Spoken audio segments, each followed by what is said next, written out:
Good morning, everyone, and warm welcome to SAFESTRIP final event. After many months of hard work for the project, we have reached this point. And this is one truly specific final event, because what we have decided as a project team to deliver a combination, a hybrid event. So now you're looking partially for all of you who joined online at a virtual event. And at the same time, we have our colleagues and visitors participating at the event at the Holiday Inn Hotel in Athens. So first, I have two housekeeping things to do and to remind you. One thing is, we would like to record this event, this meeting. So we're gonna press record button now for this event. If you object to that, you can notify us by using the chat box on your screen if you are participating virtually, or you can notify the organizers at the site. But we will now continue assuming that you don't object. This is for our purposes, for quality assurance purposes. The second thing I want to notify you as well is that when you registered to this event, we send you a notification and information about the etiquette that we would like you to follow, in a sense of how you present yourself, your name, surname, and the affiliation you have. So please follow this through this interaction. As I said, a hybrid event, so we're going to be doing some things online and some things physically. For the online piece, I'm happy to say that Ertico, as a project coordinator of a SAFESTRIP, is hosting this event. And you can see my photo, and with me are my colleagues Rita and Sarah. So on behalf of Ertico, a very warm virtual welcome. You will receive the physical welcome for all the participants in Athens shortly as well. Next slide.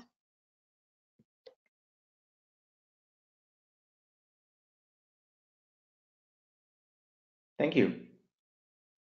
So 36 months of the original project have passed, and at the final stages of the project, unfortunately, we all faced a global crisis, coronavirus crisis. So the project needed extension, this last push to deliver, and the project project officers granted the extension.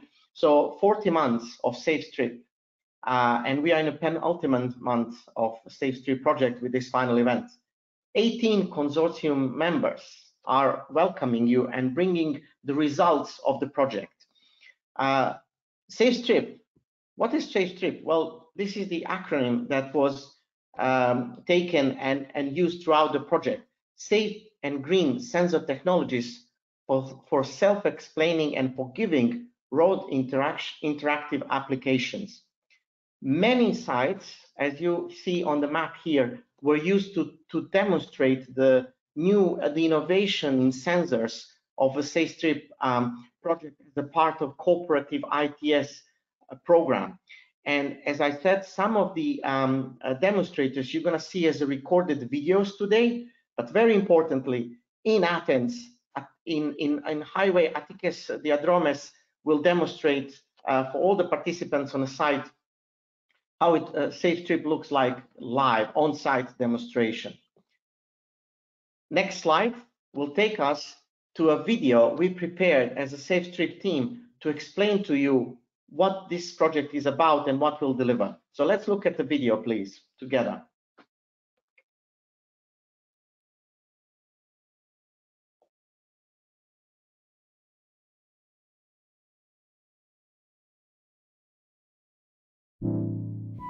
SAFESTRIP is developing a cost-efficient and energy-sustainable technological solution which supports and improves CITS applications through low-cost integrated strips installed on the surface of existing traffic lanes. These strips will integrate micro and nano sensor modules for vehicle identification, road deformation detection, as well as communication and energy units. This is to capture and convey real-time environmental and traffic information in a dynamic way. The power supply of the sensors comes from collected ambient energy.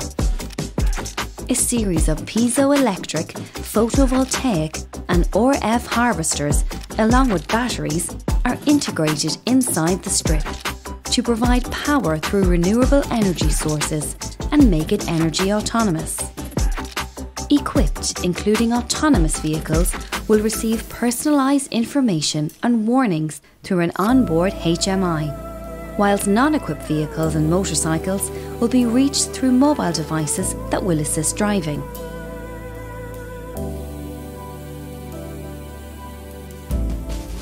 Infrastructure operators have assistance from roadwear monitoring and predictive road maintenance applications. This is all made possible thanks to the I2X and LTE communication technologies and roadside units that act as communication gateways to road users. This challenging task is trialled in a multi-layered validation process. Drivers and motorcyclists test the system in real traffic conditions with all kinds of vehicles in 4 test tracks across 4 European countries and 2 motorways in Greece and Italy. SAFESTRIP will create or improve existing vehicle intelligence through reliable, personalised information to drivers and bike riders, bringing a significant increase in safety, traffic efficiency and access to mobility services.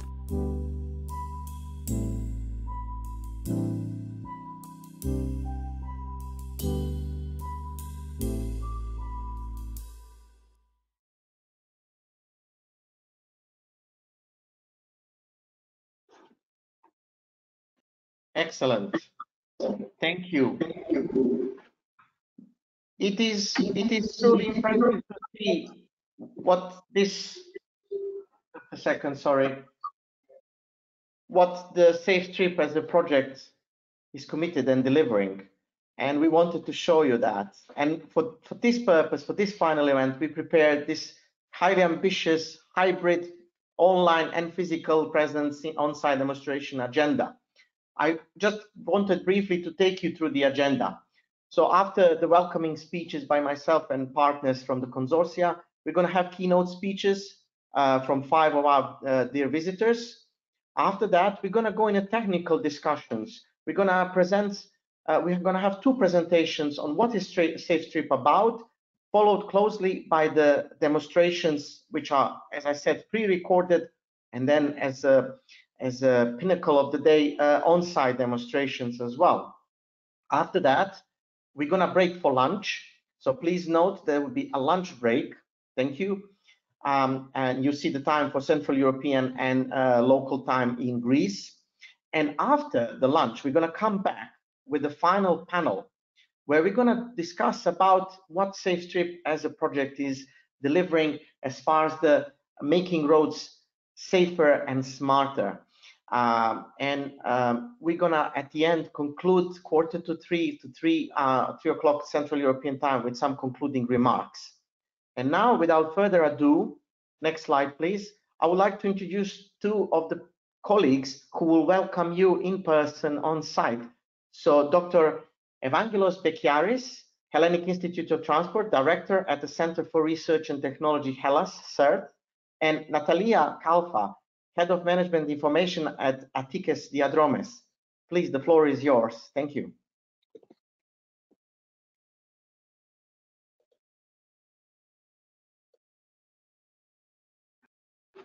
Thank you, Vlad. Hello to everyone. Hello to everyone who is actually here, and hello to everyone who's attending the webinar virtually. It's something new for us, so please excuse any glitches that might appear. We had to adjust to the COVID pandemic in various ways, not only in terms of the webinar, but also in terms of SAFESTRIP itself. We were faced, after 3 long years of hard work, we faced the possibility of the project not actually finishing because due to the pandemic we weren't able to do the tests. But thankfully we had a 4-month extension from the European Union, and we managed to have the pilot rounds in Italy and in Spain, and here we are today in Greece. Hopefully better than last time, because we had some rounds in December and it was raining, so that didn't go very well. And now it's actually very hot, so it's probably going to go better. It's a project that's been very close to heart for everyone participating, especially for us at Attikes Diadromes as road operators of Attiki Odos. Road safety is a big deal. It's very important, and making sure that the drivers know what's happening ahead of them and giving them enough time to prepare themselves for the conditions that lie ahead is very important. So we believe that the project has been very successful, and hopefully we will be able to demonstrate it today. For the virtual participants, you will be able to see some videos of the tests that happened in Spain and Italy. For the actual participants, you will be able to actually see the tests on the road in Attiki Odos. So there's not much more that I would like to say. I will now call Mr. Angelos Bekiaris to continue. Thank you very much and enjoy the webinar. Good morning, everybody, and a nice week. It's an honor and a privilege as technical coordinator of this consortium to address you today. Indeed, as you've heard, we faced great difficulties in the last part when we had the coronavirus effect to many projects and, of course, to our pilots. Nevertheless, oops.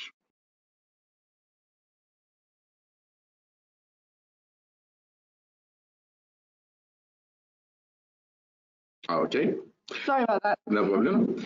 Nevertheless, I'd like to say that in my career, having worked in more than 120 European projects and nearly 40 as in the coordinator role, this is an exemption. This is one of the 5 best or 5 more important ones, because SAFESTRIP is not just another project with another research result. It is a game changer, a potential game changer. Should safety technology succeed, we are going to see, instead of VMS, instead of VDS, instead of toll plazas, something which is 100 times, so twice the order of magnitude, cheaper, with much more functionalities. So this is really a very big potential difference, and this would really make much faster the CITS implementation worldwide, and especially in countries like Greece, where you don't have a very big possibility of funding to put CITS on all the streets. It will make a great difference. So I'd like to pay due honor to all my colleagues from SAFESTRIP that made it possible. It has been extremely difficult, because when you are making something so challenging, a game changer, of course, you're bound to have technical and other problems. And especially Maria Gemu, that has been the technical coordinator of this project. She's now in maternity leave, and she will happily be back just after the end of the project for her, happily for her. And I'd like also to underline that this project has been realized together with the stakeholders. You see here that we are in Attiki Odos, that we have the CEO, Mr. Halkias, of Attiki Odos, who is also the president of IRF and previous ASECAP president. So we are with many others from the Mrs. Dashu from the Hellenic Association of Transport Engineers, but also from another road. And most important of all, we are here and we have the honor to have with us our Vice Minister for Transport of Greece, Mr. Kefalogiannis, who is going to address us. And this actually shows the importance of that the state gives in such measures that are to become reality, not just research. And not to forget also our General Director of the Ministry of Transport, actually of the road safety part. So you can see that we have all layers, from the political to the actual operational layer. And this is not only Greece. Unfortunately, we cannot be all together. I'm quite sure we have this interest that if we could do it, many more people from ministries and roads Europe-wide would be with us here. But nevertheless, this signifies an important aspect that we are not just researchers doing something that we will put on the shelf, but we are serious people that are doing something that will be exploited. We have an added value for the road and for traffic safety. With that, I'd like to ask our minister to come and address us and thank him wholeheartedly for being with us today.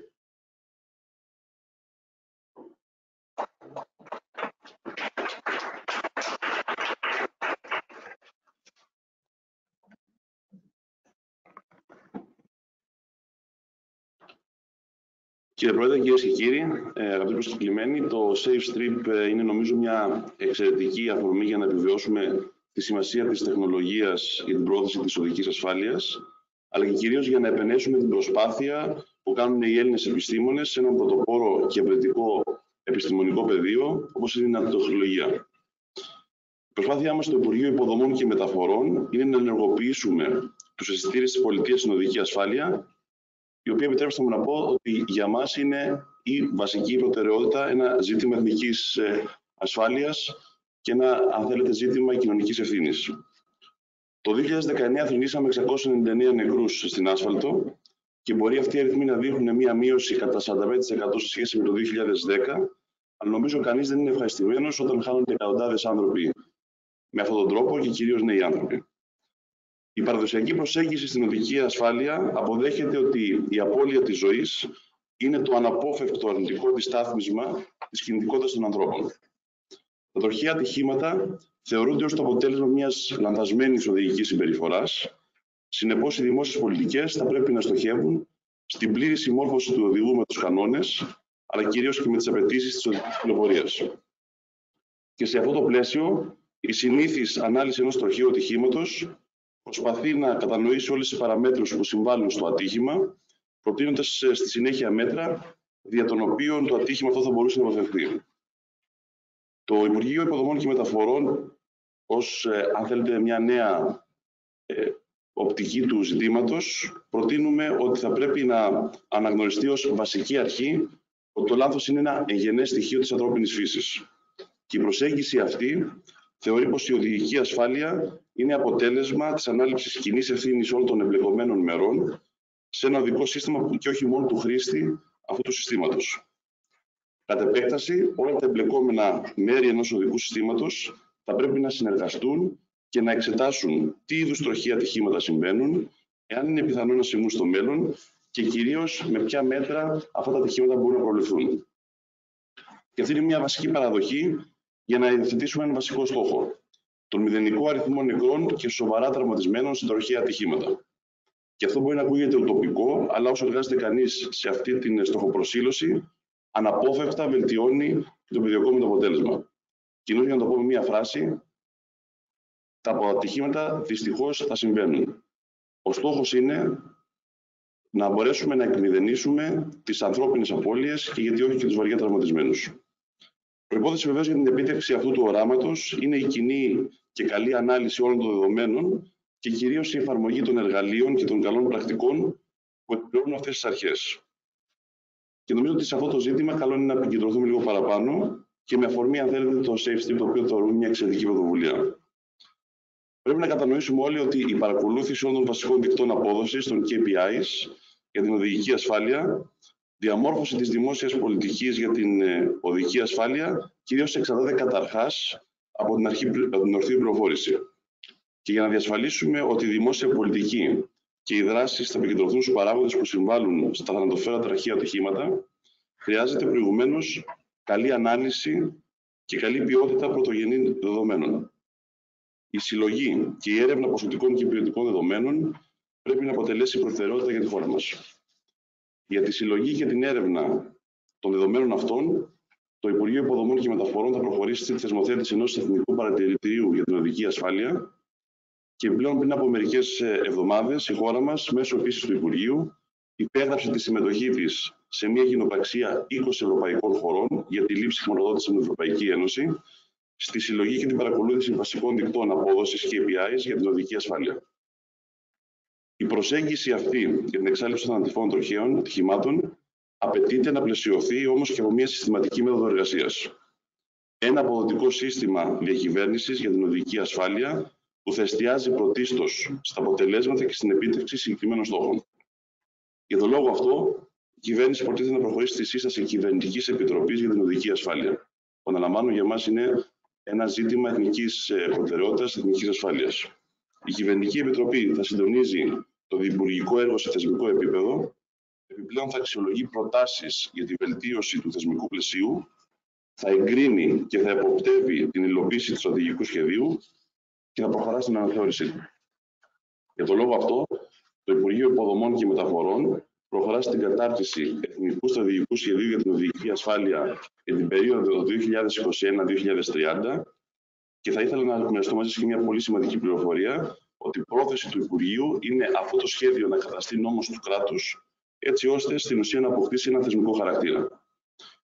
Από αυτή τη σκοπιά, το στρατηγικό σχέδιο θα περιλαμβάνει μέτρα δράσης δεσμευτικού χαρακτήρα που θα πρέπει να αναλυθούν σε εθνικό επίπεδο από όλους τους αρμόδιους φορείς για την επίτευξη του στόχου της μείωσης των νεκρών και κυρίως των σοβαρά τραυματισμένων σε ποσοστό 50% με έτος αναφορά στο 2020. Στόχος μας δηλαδή την επόμενη δεκαετία είναι να φτάσουμε στη μείωση κατά μισό τόσο των νεκρών όσο και των σοβαρά τραυματισμένων. Το Υπουργείο Υποδομών και Μεταφορών έχει ολοκληρώσει επίσης την αξιολόγηση του υφιστάμενου κυρωτικού πλαισίου που επηρεάζει τη διαμόρφωση της οδηγικής συμπεριφοράς και προχωρά στην αναθεώρησή του. Σε ό,τι αφορά τον κώδικα οδικής κυκλοφορίας, οι σημαντικότερες παρεμβάσεις αφορούν πρώτον την κατηγοριοποίηση των παραβάσεων του ΚΟΚ αναβαθμό επικινδυνότητας με έμφαση στις παραβάσεις εκείνες που αυξάνουν την πιθανότητα έκθεσης σε κίνδυνο θανατηφόρου τροχαίου ατυχήματος. Δεύτερον, τον διαχωρισμό των κυρώσεων με βασικό κριτήριο διαφοροποίησης την οδηγική συμπεριφορά και την ασφάλεια του οχήματος. Και τρίτον, την υιοθέτηση χαμηλών προστίμων με αυξημένη συχνότητα ελέγχων και την προσάυξηση του προστίμου σε περίπτωση μη έγκυρης πληρωμής. Επομένως, με αυτόν τον τρόπο προσπαθούμε να αποτρέψουμε την συνεχή παραβίαση όλων αυτών των κανόνων. Επίσης, στη συνεργασία με το Υπουργείο Ψηφιακής Διακυβέρνησης, έχουμε ξεκινήσει τον επανασχεδιασμό για την υλοποίηση με ηλεκτρονικά μέσα πλέον των διαδικασιών βεβαίωσης και ίσπραξης παραβάσεων του ΚΟΚ. Τα βασικά σημεία παρέμβασης αφορούν τη βεβαίωση και καταχώρηση των παραβάσεων του ΚΟΚ με ηλεκτρονικά μέσα, ενημέρωση του παραβάτη οδηγού με ηλεκτρονικά μέσα για την τέλεση της παράβασης και ιδίως αν ο οδηγός δεν είναι παρόν κατά τον χρόνο όπου γίνεται η παράβαση, δηλαδή παράβαση παράνομης στάθμευσης ή υπερβολική ταχύτητα, διασφάλιση δυνατότητας άμεσης αμφισβήτησης της παράβασης εκ μέρους του οδηγού με ένα προτυποποιημένο έγγραφο, δυνατότητα ηλεκτρονικής πληρωμής της παράβασης μέσω e-banking ή ATM και βεβαίωση της υπερήμερης οφειλής στη ΔΟΗ φορολογίας του παραβάτη. Όλη αυτή η δραστηριότητα που σας ανέδειξα, στην ουσία βρίσκεται σε μια πλήρη εξέλιξη. Θυμίζω επίσης ότι τον περασμένο Ιανουάριο με το ΙΜΕΤ και τη Χέλαστρομ συνήψαμε ένα μνημόνιο συνεργασίας και σκοπός ακριβώς αυτής της συνεργασίας είναι η συλλογή και ανταλλαγή των δεδομένων για την οδική ασφάλεια με βάση την απαιτήσεις υποβολής εκθέσεων της σχετικής ευρωπαϊκής οδηγίας. Σε αυτό το πλαίσιο δημιουργείται και θα επικαιροποιείται κάθε χρόνο ένας χάρτης επικινδυνότητας των ελληνικών δρόμων, έτσι ώστε να έχουμε σε real time τα δεδομένα και να μπορούμε και βάσει αυτών να κάνουμε και τις αντίστοιχες στοχεύσεις όσον αφορά την πολιτική μας. Κλείνοντας, θα μου επιτρέψετε να πω ότι το έργο SAFESTRIP έχει ένα συμβολισμό, καθώς η χρήση τέτοιων αισθητήρων σε έναν ελληνικό δρόμο σηματοδοτεί τη μετάβαση σε μια νέα εποχή στην οποία θέλουμε να φτάσουμε. Είναι μια ελληνική πρωτοβουλία που θα παρέχει πληροφορίες για τα δεδομένα κυκλοφορίας στους χρήστες σε έναν πραγματικό χρόνο, ένα ευφυές σύστημα μεταφοράς που θα δίνει πληροφορίες στο χρήστη μέσω του κινητού του τηλεφώνου ή απευθείας στο όχημα όταν υπάρξει ανάλογη τεχνολογία. Είναι μια ιδέα που γίνεται πράξη και θα συμβάλλει στη βελτίωση της οδικής συμπεριφοράς. Ευχαριστώ πολύ για την προσοχή σας.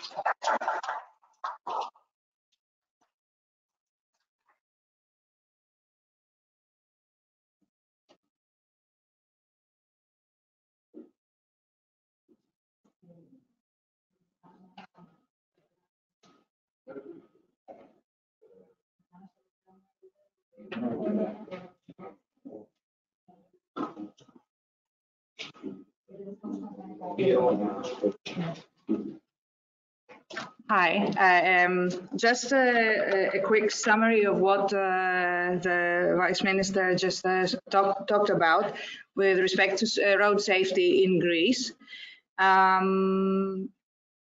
Generally, that there's a great need for KPIs to be set with in relation to road safety. And the analysis of and the quality of this data is a priority for every country, and especially for us, for Greece. There should also be a national observatory of road safety, which is actually underway. And also Greece is participating in a joint venture with another 20 countries to set and monitor these road safety KPIs. But in addition to those, there should be more projects and research done and more and people should come across with new proposals that should be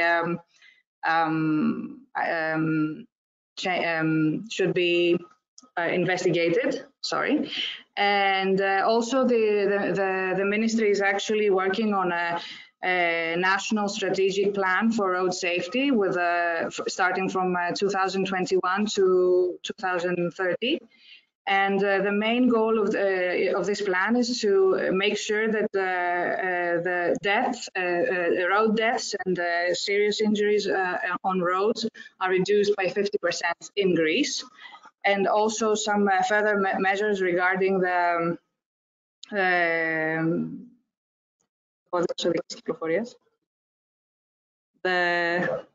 traffic code, thank you. The traffic code and how the different aspects of are categorized. And finally, there should be a map that will be updated annually in relation to the road safety of the Greek roads. And as far as SAFESTRIP is concerned, the Vice Minister said that there's a big symbolism with SAFESTRIP because it signifies a new era of technology that Greece wants to enter. So thank you, and I hope I summarized it quickly. And we're actually moving on with the agenda. Thank you.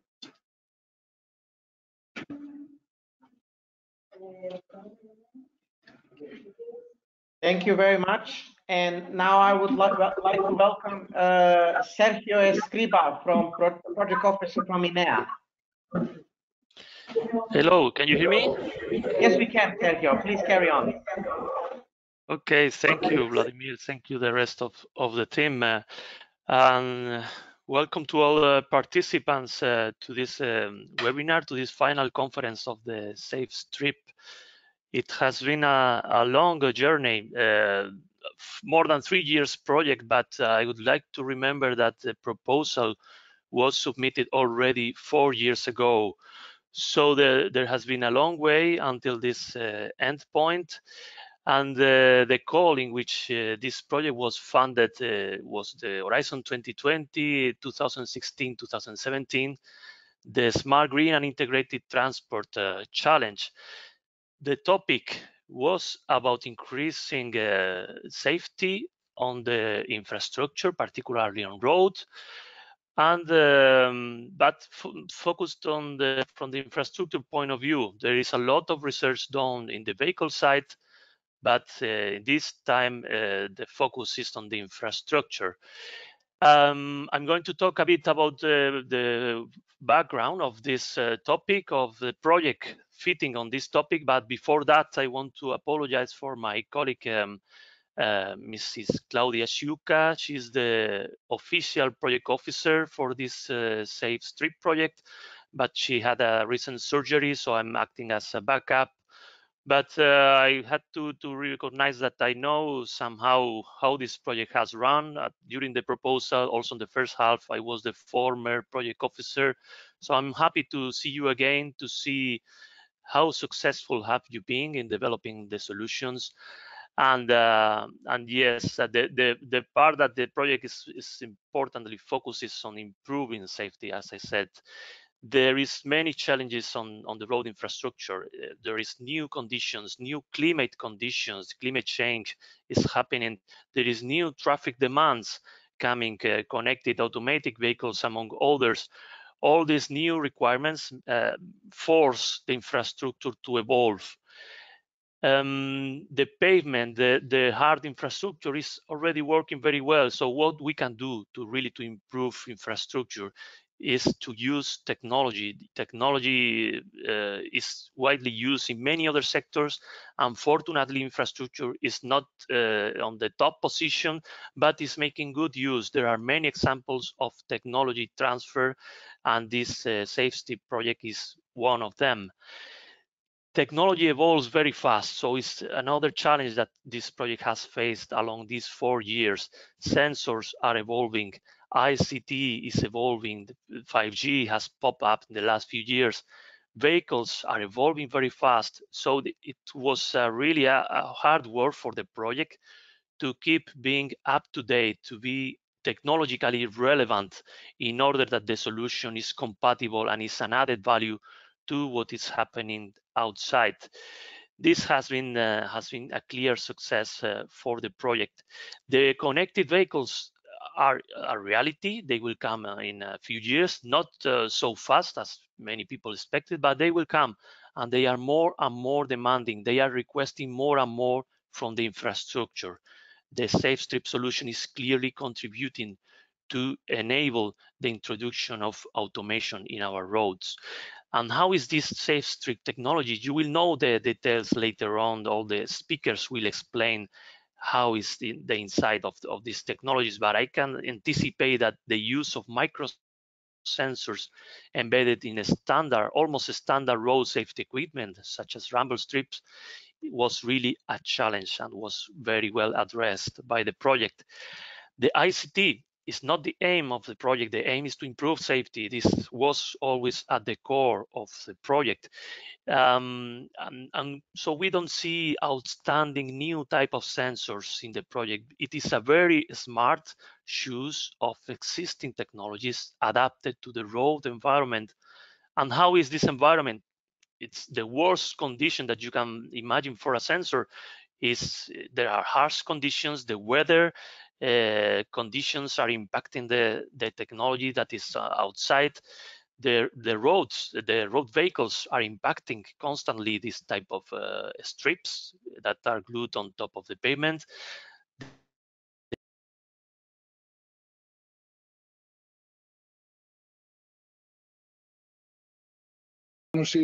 Και όλους τους συναδέλφους που έβαλαν πλάτη. I'll now continue in English. I'm here with my other hat. That other hat is the president of the International Road Federation, to address the audience, either here or the virtual audience, as to what we do on traffic safety on IRF. Whoever has control of the signs, will you please go to the next one, the slides? All right. So, the International Road Federation, it's a global independent not-for-profit organization established in 1948. So we are 72 years old. By the way, it's an honor and a privilege. I'm the first and only Greek that presides to this association, and I do hope that others will come to follow the footsteps on the international front. We are enjoying the so-called UN ECOSOC status, economic and social status. This is very important. This is why we are in Geneva, because the United Nations are in Geneva, UNESCO is in Geneva, and we work globally when it comes into traffic safety. So for these 72 years, we have three main targets: to transfer knowledge across the globe, to make connections with our members, and to be the advocates for the road industry. We have members and partners in more than 90 countries. And we are concentrating on some streams. Environment, very important. and all this new structure with the Paris Agreement is on the forefront of our initiatives. Road safety, road finance and economics, intelligent transport and systems, and education and training of building up the capacity of the road industry. Of all these 5 areas, road safety is of paramount importance. Next, please.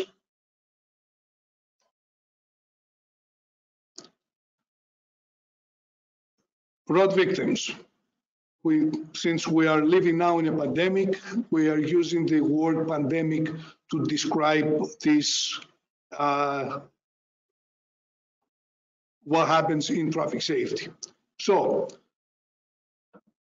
the first cause of deaths among children aged 5 to 14 is not anything else but traffic accidents. And when we go to injuries, it's the 8th cause of death, people dying from injuries on traffic safeties. And you see that 1.35 million, 1,350,000 people die every year from road accidents. And 54% of those accidents are vulnerable people, vulnerable users, are pedestrians, people driving bicycles and people driving motorcycles. And yes, there is a great inequality across the globe. In the coronavirus, we see that the countries that they are not the low-income countries have been hit more, right? The United States, Brazil, France, Italy. Thank God in Greece we're doing great. But if you see what happens in traffic safety, 1% of the vehicles are in low-income countries, and they contribute to 13% of all deaths. And when it comes into high-income countries, 40% of all vehicles are owned by people living in these high-income countries, and 7% of all deaths are attributed to all these vehicles. So it is important to make this traffic safety issue a global issue, and of course support the countries that they are getting most of the damage from this pandemic. Next slide, please. So, United Nations had gone with the so-called Decade of Action, which was in parallel with what the European Commission has done for Europe. And there was 5 pillars of partnership, collaboration, and coordination of all involved in the traffic safety. Road safety management was the number 1. Safer roads and roadsides, number 2. Safer vehicles, working with the automotive industry to build safer vehicles. Pillar 4, safer road users, educating those users to become safer.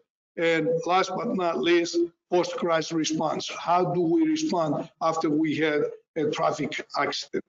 Next, please. So, we heard Mr. Bekaris at his opening speech that people make mistakes.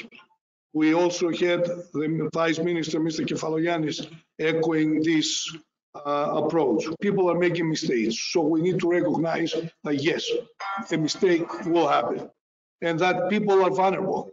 Our bodies have limited ability to withstand crash forces.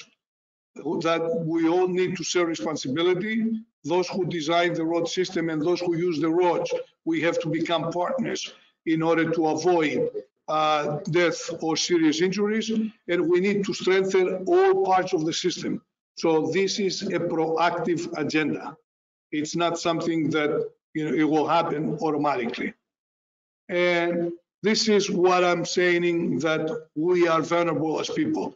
The human body is fragile, and apparently people should not look like Mr. Graham, which is Australia's Superman. This is how our body should look like in order to survive at a crash with a speed as low as 30 kilometers per hour. So we need to understand this, that yes, we need speedy roads, we need highways, we need to build the roads safe. but when the roads are not safe, we should be mindful of the speed. So the Australians rely a lot on Mr. Graham, and this is something that shall become a catalyst for conversation and an educational tool so that people can understand how vulnerable we are. Next slide, please. The safe system approach elements, principles, core elements, and action areas. We have various principles. I will not list them one by one, but those are the principles of our human activities. We have core elements, economic analysis, priorities of planning, monitoring and evaluation, and all of these, the principles and the core elements, lead us into an action areas. And these action areas are something that needs to completely change the way we behave today. If we don't change our behavior, and our behavior is starting from land use planning, we are building sleeping communities and town centers where we need to commute for kilometers and kilometers and kilometers. And therefore, the vehicles miles or the vehicle kilometers we drive shall be reduced. Congestion shall be reduced. So land use planning is something that will take precedence over all of this. Street design and engineering and all these other issues, educating capacity. So we need principles, core elements in order to be led into appropriate action. Next slide, please. So what operators like us should do? The plan and infrastructure maintenance. We do certain things and people do not know that we do that when they drive. So these are happening every day, every night, 24 hours a day, 7 days a week, 365 days. We are continuing to visually inspect this kind of infrastructure like Atikiodos, like the other toll roads that we have in Greece, like the other toll roads and motorways that exist in Europe. We are scheduling inspections periodically, every 1 to 5 years, depending on what we want to inspect. We do special investigations when it comes into highly technological facilities, such as the Rio Antirio Bridge, suspended bridges that we have in the country. Routine maintenance, where they are just to prevent, by scheduling the maintenance, to prevent something either to happen or to postpone it to happen until we go there and we replace what needs to be replaced. So we do preventive and corrective maintenance with reinstatement of the damages and the failures that we may have in some of our facilities. And of course, we need future technological add-ons, and this is where SAFESTRIP comes to play with. We need to have live inspection and maintenance monitoring. So SAFESTRIP is doing this when it comes into traffic safety. It gives us live messages, and automation should become standard practice. Next slide, please. So we live in areas where public investment and infrastructure and maintenance are scarce, and the spending is reduced year after year. Here you see from 2012 to 2016 how much money is being spent, or how much less money is being spent year after year on infrastructure. And this is coming from the IRF World Road Statistics of 2018. So countries do not have the resources, and we shall find other ways, smart ways, to invest on road maintenance and infrastructure maintenance. So next slide, please. The challenges for road operators. People have to realize that the toll stations are there only to collect money. They are not information kiosks and information technology. So drivers have difficulty to accept that role. And little by little, we shall, using technology, automated tolling is today a reality in many, many places in the world. And what SAFESTRIP does is creates a personal VMS. Now, this is a VMS that you see in Attiki Odos, all right? The message is just encouraging people to wear seat belts. This is what it says in Greek. But mostly these signs give out traffic safety messages or information to people as to what happens ahead of them. So you go into the road from an interchange, you drive along, and then you see this message that will inform you what is going to happen down the road. We cannot have a VMS at every step of the way. We cannot have every 100 meters or every between two interchanges. And what SAFESTRIP comes to do is to use either mobile device or the console that there is in the vehicles to create the live messages that SAFESTRIP project has collected, analyzed, and now is sending it to the driver if the vehicle is driving along the route. So VMS are not personalized, but SAFESTRIP is personalized. VMS are expensive to install, but VMS, Mr. Bekaris talked about 100 to 200 times less expensive than other elements that we are using. And VMSs are expensive to maintain. SAFESTRIP is not expensive to maintain, and it is easy to upgrade it. Next, please. So, what do we do as infrastructure operators was discussed. What do we need?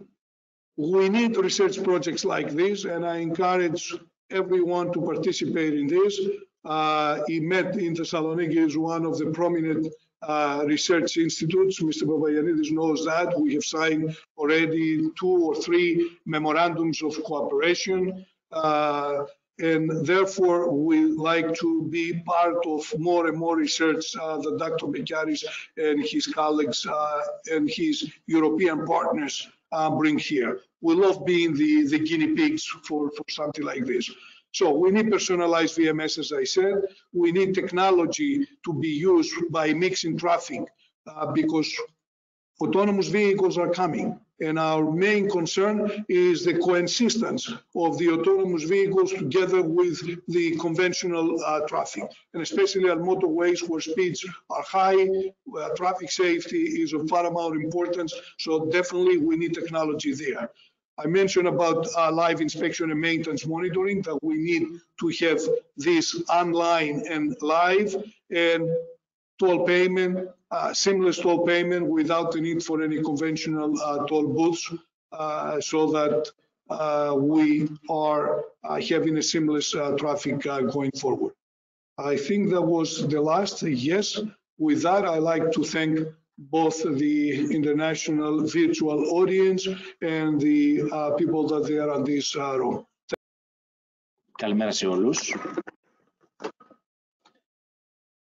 Esteemed member of the academic and scientific community, representative of highway authorities and operators, dear participant, ladies and gentlemen, first of all, I would like to thank you for giving us the opportunity to express our opinion about the importance of smart system for road safety, the challenges emerging as a result of scientific research and technological advances, as well as about the goals we have set.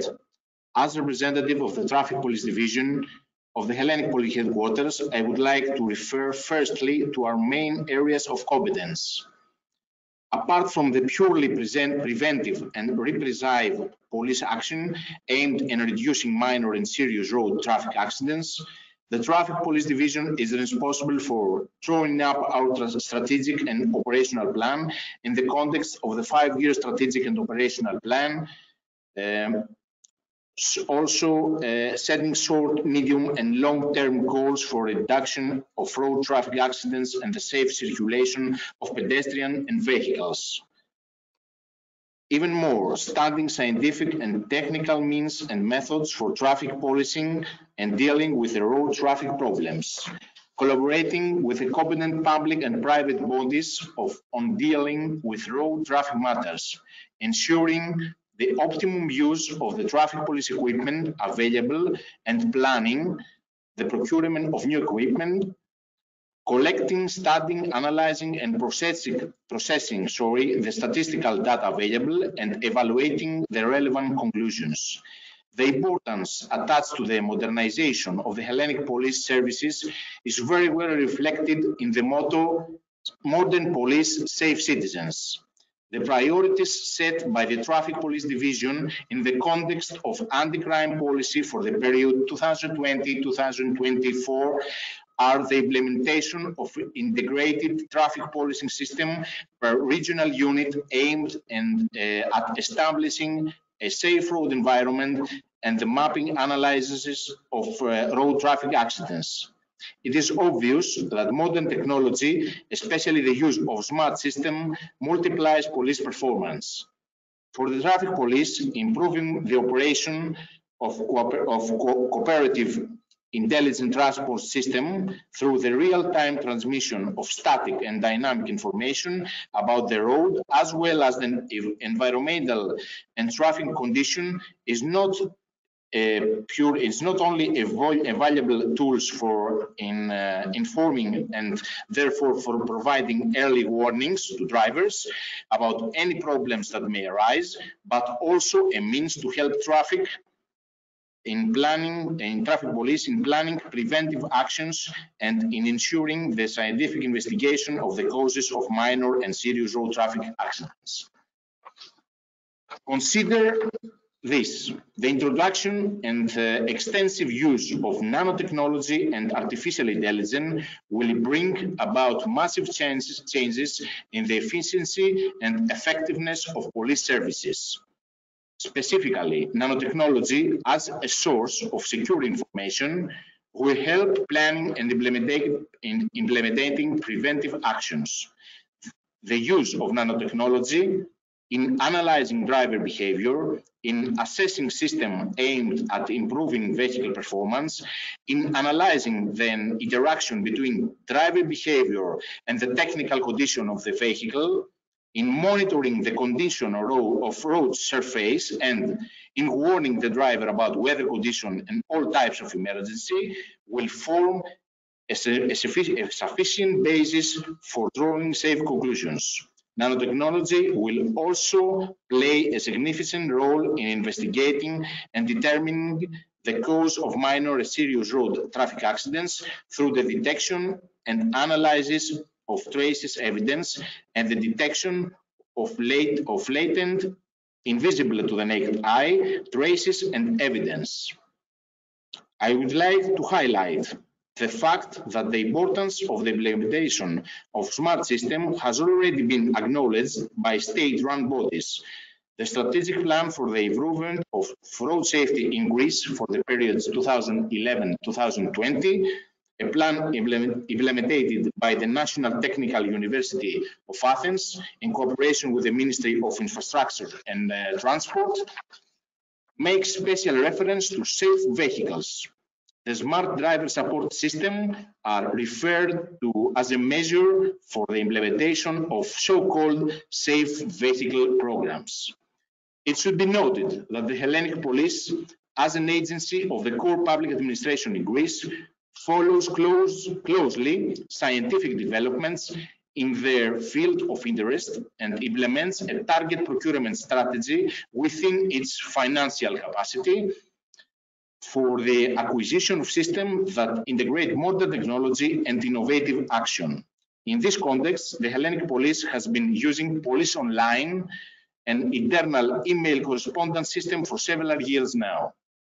The Ministry of Citizen Protection and the Hellenic Police headquarters have given priority to the integration of new technology in traffic policing and participating in relevant European projects in cooperation with the Ministry of Infrastructure and Transport.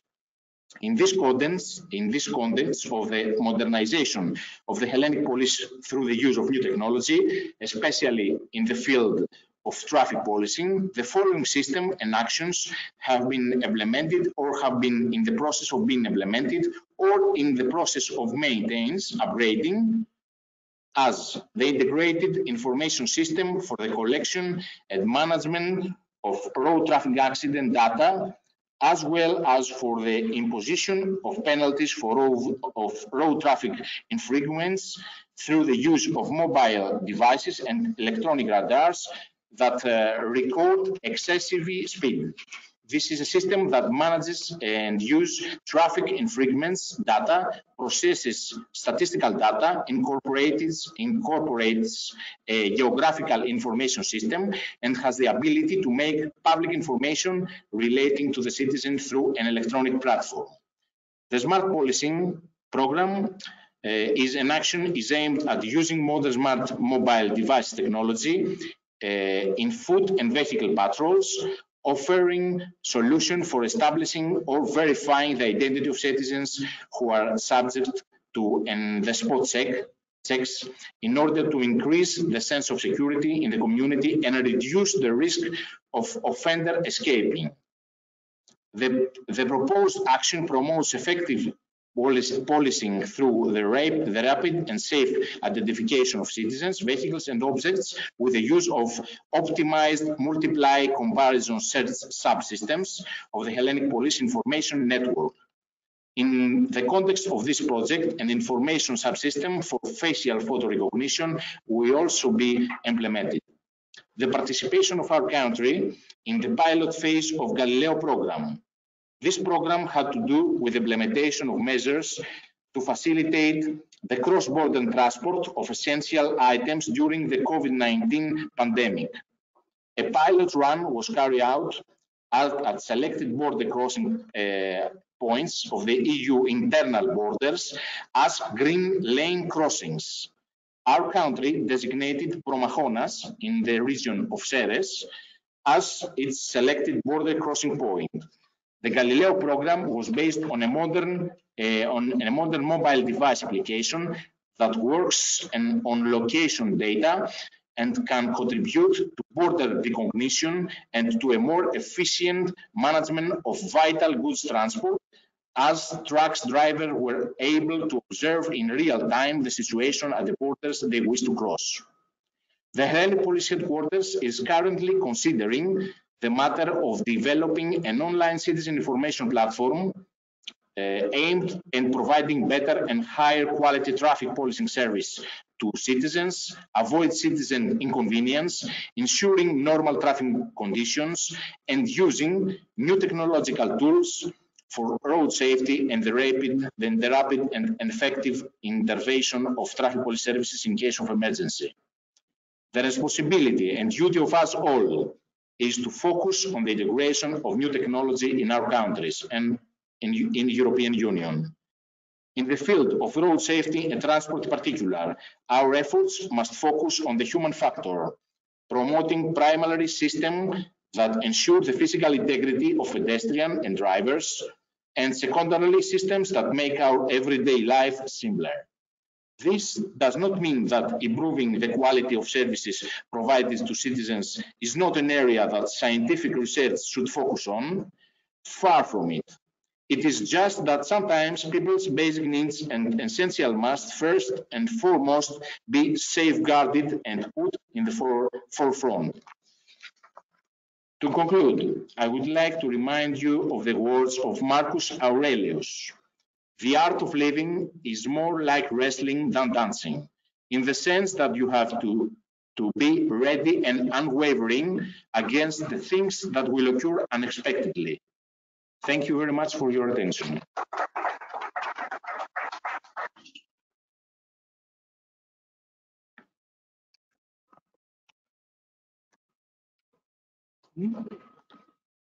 Good morning, everybody. I would like to thank you for the invitation, Mr. Bekiaris, and this very nice SAFESTRIP project you are making. So I'm Natalia Andasiou. I'm a civil engineer. I'm the operation engineer of Neodos and Kendriki Odos toll highways. And today I will talk to you as Vice President of the Hellenic Institute of Transportation Engineers about the positions of the Institute for Road Safety. So the Hellenic Institute of Transportation Engineers is the entity of scientists and professionals dealing with the design, operation, management, and evaluation of transport systems and infrastructure in Greece. It is going through the 44th year of scientific and social contribution in Greece, and it consists of 850 members. And it is a key player in the dialogue with the Greek state on transport and road safety issues. As about the road safety worldwide, we know that the annual number of deaths due to road accident is 1.23 million worldwide, and in the European Union is 500,000. The road accidents are the leading cause of death in the ages between 15 and 29, and is the 8th leading cause of death overall. The number of lives lost annually from road accident is higher than that due to deaths caused by disease, drug use, suicide, violence, or even war-related events. About the road safety in Greece, unfortunately, Greece consistently occupied the last position in the European Union in the last decade. Nowadays, this is a little bit better. The economic and social cost of the death, injured and material damage of the registered road accidents in Greece exceed 3 billion per year. And if we calculate also the accidents with material damage, we can arrive to 10 billion euros per year. We have a figure here with some basic road safety indicators. So we can see the evolution of the road safety indicators between 2010 and 2019. It is quite good that we made progress. So it means that we have decreased by 44% the injury accidents, roads accident. I want to move on. Okay, so as I said before, road fatalities in Greece is decreased by 44% since 2010. However, injury road accidents decreased only by 28%. The last years, we observe a stagnation of road fatalities. Let's see why we have this significant reduction of road accidents and their victims is because of the economic crisis, its consequent change in the traffic characteristics and behavior of drivers, the upgradation of the road network, the evolution of vehicle technology. We have some figures that show that men are involved in by 78% in road accidents and women the 22%. And the road accidents per age category, we have this between 18 and 34 years old is the highest percentage. Let's move. Okay, problems and causes. What are the critical factors causing road accidents in Greece in order of importance? The aggressive driving, the high traffic rates of motorcyclists, the low rates of belt and helmet use, especially for passengers, the unorganized and unprotected traffic of vulnerable road users, we've heard it before also, and the driving under the influence of alcohol and the usage of a mobile phone. Let's move, main axis of action. Priority in serious efforts to improve road safety. We have 3 links in the chain of road accident: the vehicle, the road environment, the street user. And let's say something about road safety education that aims at the positive attitude of the driver by rejecting the dangerous behavior while driving. Okay, priority actions. Okay, we believe in 6 priority actions that have been done: creation and operation of a central authority, I'm very glad to hear from the minister before that the government is willing to make an observatory, a national strategical plan, and an observatory of road safety. Other action is the intensification of policing for road safety, the systematic monitoring of the implementation of actions, the development and implementation of an effective road infrastructure management system. We need to redesign the road infrastructure and traffic, and we need to design and implement an integrated policy to promote safe driving behavior. Let's see one by one quickly. So about the central authority, it must have the overall responsibility for all road safety actions and regular accountability for the progress of actions and their impact on improving road safety. This authority must be responsible for setting and reviewing objectives, securing and allocating resources, coordinating and monitoring the implementation of actions, to deal with the communication promotion of safe behavior and make the regular accountability to the entity and to the citizens.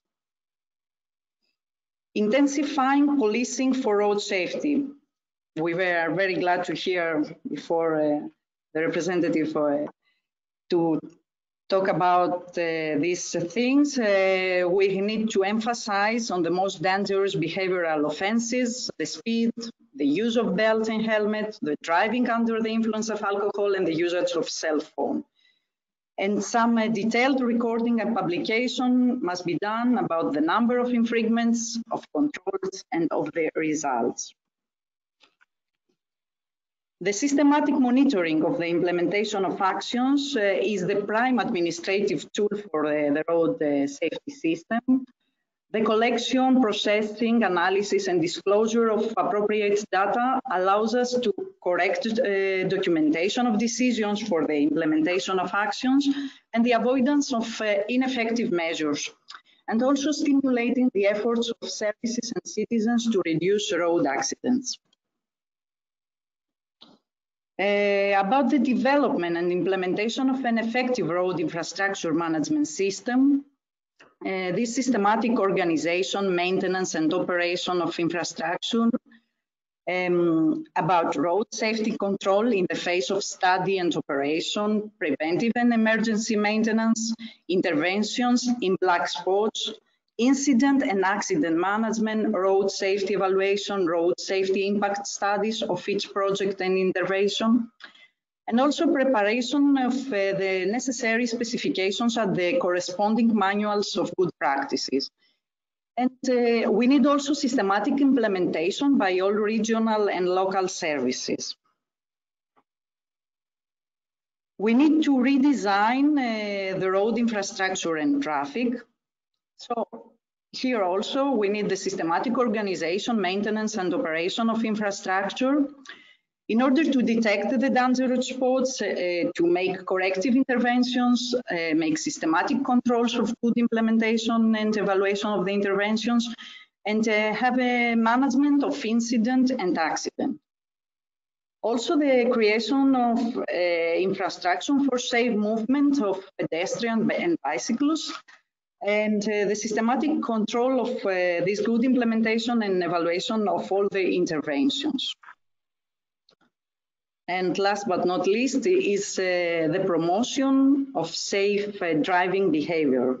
The objectives are the understanding of the inherent danger of driving and the consciousness of every driver, passenger, and pedestrian that the correct traffic behavior is a constant effort of both the state and the citizens themselves. The traffic education and road safety actions in schools also is very important, and campaigns targeting all groups of vulnerable road users. The mobilization and commitment of public and private entities with a common and strong communication message. And in order to conclude, We can say that the effectiveness of the strategy to be implemented to promote road safety is based on the combination of the proposed measures and not in their piecemeal implementation. Improving the level of road safety must be a key priority in a new development model of the country. The transportation engineers, the Greek transportation engineers, we are willing to contribute in every way towards the implementation of all the above priority actions, and we are here to work with you in any issue you need. So, thank you very much.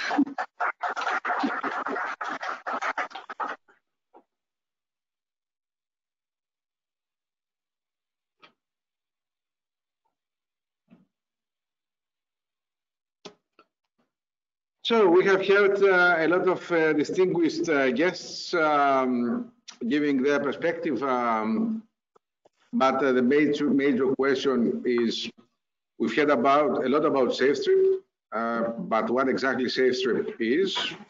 And I'll try to be very brief as we are in a small delay, and very direct. So first of all, of course, SAFESTRIP is a European co-funded project in the area of transport, like mobility, with about 4.6 million euros funding and a lot of, as you see, a lot of important partners, exactly signifying how difficult this task is. Here you can see the aim, but instead of giving you all these words, I would go to the next slide, please, and try to give it more with a picture. So we want to make the road self-explanatory and forgiving, reduce the operational and maintenance costs, and achieve full recyclability, and introduce a very big number of added value services. How we can do that? Next, please. Next slide, please. First of all, we are actually using a big array of micro and nano sensors that are measuring, for example, temperature and humidity, strain gauges that are measuring the deformation of the road, switches for a vehicle which gives us the weight of the vehicle and the speed. So we know which type of vehicle it is. Is it a car? Is it a truck? How many wheels it has? And also what is the speed and the direction? And also this RFID-based system for vehicle identification and personalization of our data. So there is a protocol that the vehicle speaks to the road.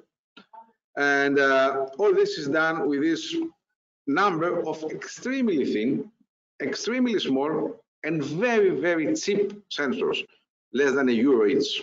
Next, please. And here it comes. They come like a Lego, and they are integrated in a strip that you put perpendicular to the road, to the way the vehicles go, and in all the lanes. So inside this strip, you can see nothing. On top, as you see, there is just like a pavement. You can paint it white or yellow or not paint it. And it's extremely thin. It has to be by law less than 10 millimeters to be on the highway, and it is indeed around 8 millimeters, hoping that eventually it will go even less. And in there, you have all these sensors communicating to a central communication node, and this node communicates to the traffic management center and to the vehicles in different ways. Let's see the ways. Next, please. So first of all, the strip takes the static info about, for example, the speed limit of the road, about if there are pedestrian crossings, work zones, if there is a railway crossing, unguarded. Dynamic parameters. It can take the temperature, the humidity, the water, if there is ice, oil, smoke. It has a porous upper part, and it goes inside, and all the sensors can calculate, really, depending on how much rain you had for how much time and with which temperature, the actual data by which it actually measures the friction coefficient. So for the first time, really, you have an accurately measured friction coefficient of the road, knowing also the road characteristics of the specific asphalt and also its status by the deformation of the strain gauges. And you know also the passing vehicles, the vehicles that passed before, and what is the time to collision from your vehicle, and the transient time, speed, and position of the vehicles in the lane. What can you do with that? You can improve and create intelligence for in-vehicle applications. You can actually, if you have an automated vehicle, you can ask it to go in a specific lane if it's not in the proper lane, and you can make it faster or slower depending on where are the other vehicles on the lanes. So it's actually controlling virtual corridors for automated vehicles. It can support road predictive maintenance. If you have several of these strips every 10 kilometers, for example, you see where you are having deterioration of the asphalt, in which lane, in which position, and you can intervene. You can replace this VMS and toll applications because how does it calculate toll? You have the vehicle going over the strip. By this system, it knows the characteristics of the vehicle and can communicate and make an interface of a transaction. If it's not paid, it can again give the information ahead and inform and stop the vehicle. On the same manner, in the VMS, instead of a real VMS, you get the information from the traffic management center, and this information is passed into the vehicle on your device, on your own language, and only if it's relevant to you. So if you have your, if you have used your navigation system, it knows if the closure of exit 10 is relevant to you, and it tells you or not, and for all types of vehicles. Next, please. Next, please. So, how do you give this information? First of all, we are using a protocol, a new protocol, with an onboard unit on the vehicle and on vehicle unit, which, mind you, is extremely cheap. So vehicles of tomorrow, those vehicles that are CITS enabled, that they are within the CITS architecture, automated, but also low automation level, level 2, for example, vehicles with ADAS, can directly get in real time, in nanoseconds, the information. On the other vehicles, for example, two-wheelers that have not such a system, older vehicles, what do we do with that? They get information through the long-term evolution cellular network, meaning with 4G today, with 5G tomorrow, which means that if it's not time critical information, the 4G is enough. Tomorrow, if it's time critical, the 5G will solve the latency problems. And here you see some examples of things that are happening. Really, this trip is multi-application tool. You can imagine hundreds of possible value-added services. For example, we discussed the personalized VMS and VDS, the interface to highway autonomous vehicle applications, the predictive road maintenance, but why not? You can have this on parking lots and see if there is empty space or not. Virtual tolls. Also, look up rail crossings and work zones. You have a rail crossing that is not guarded, and we have implemented a system with a collaboration with another project in which you get the signal from the rail, from the train that is coming, and you inform the people, and you even can, if the vehicle has any automated function, you can even stop the car not going ahead. The same when you are entering a highway, for example, you can imagine how the belts with the luggage is they're operating in an airport. In the same way, you can stop cars from getting on a highway when other cars are coming and then let them go. Next.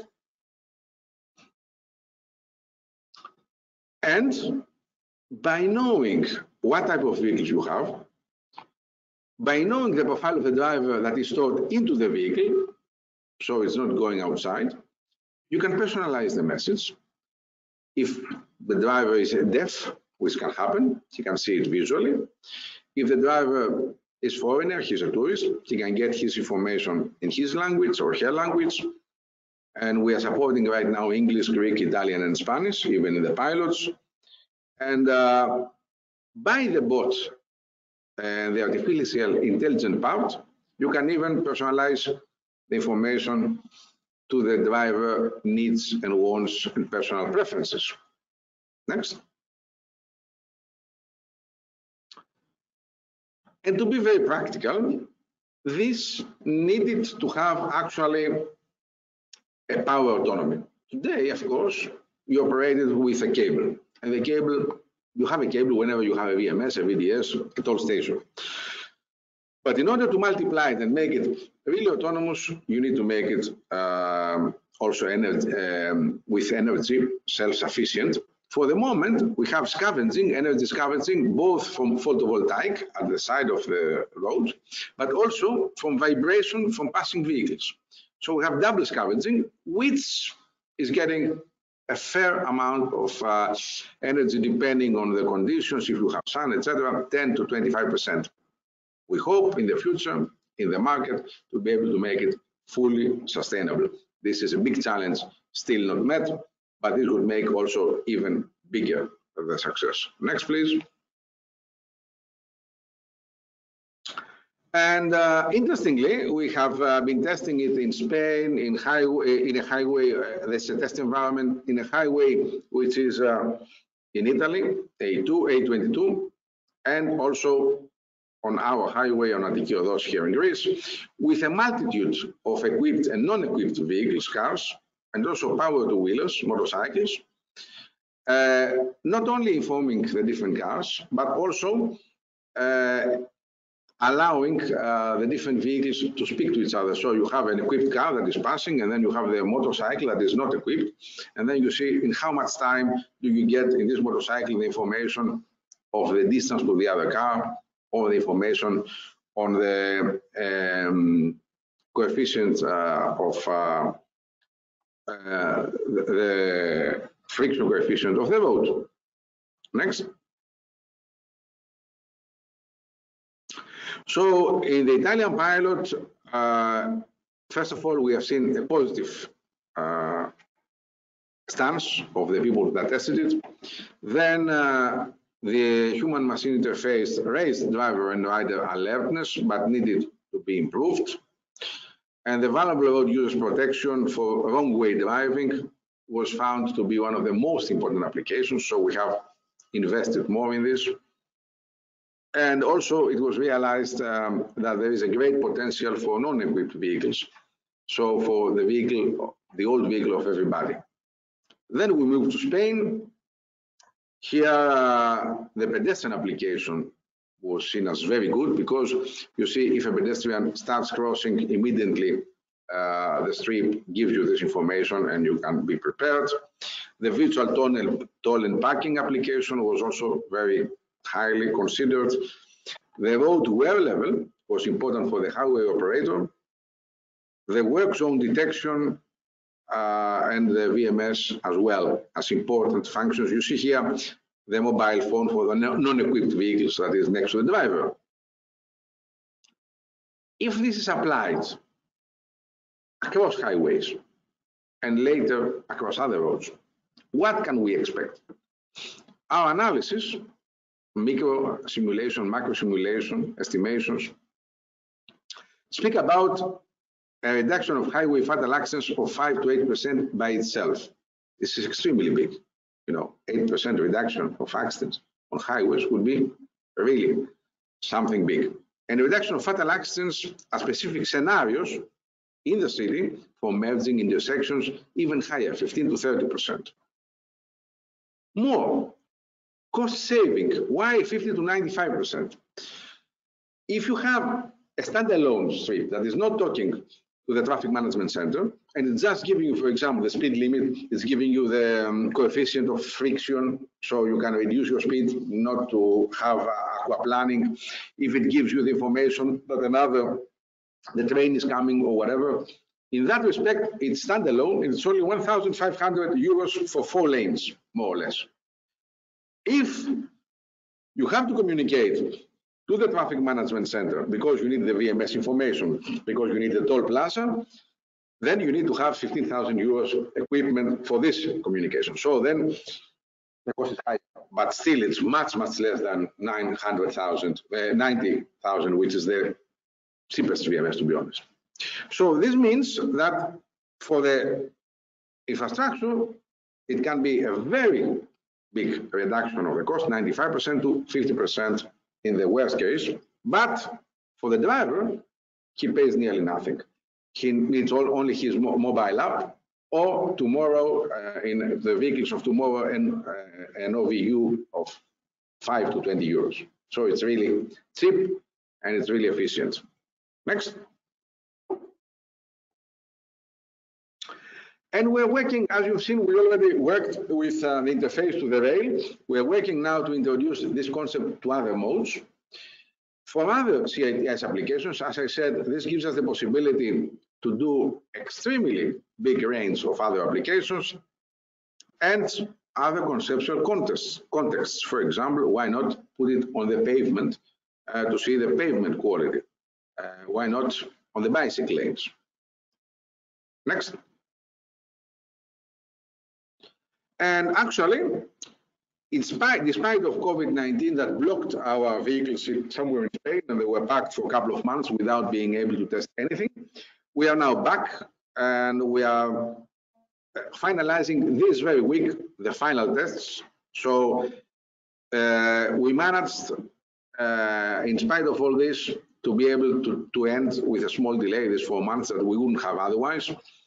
And we are also managed from one to the second and the third pilot to improve the system tremendously. You will see here a system which is quite near to a final product, whereas 6 months before we're striving with a lot of technical issues. A very difficult, really endeavor, going extremely well at the end. Next.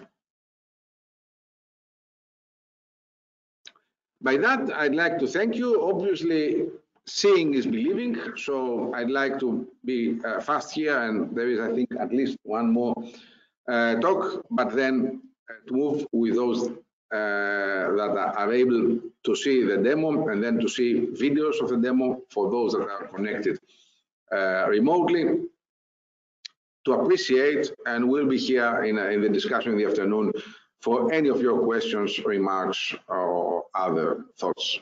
Thank you very much.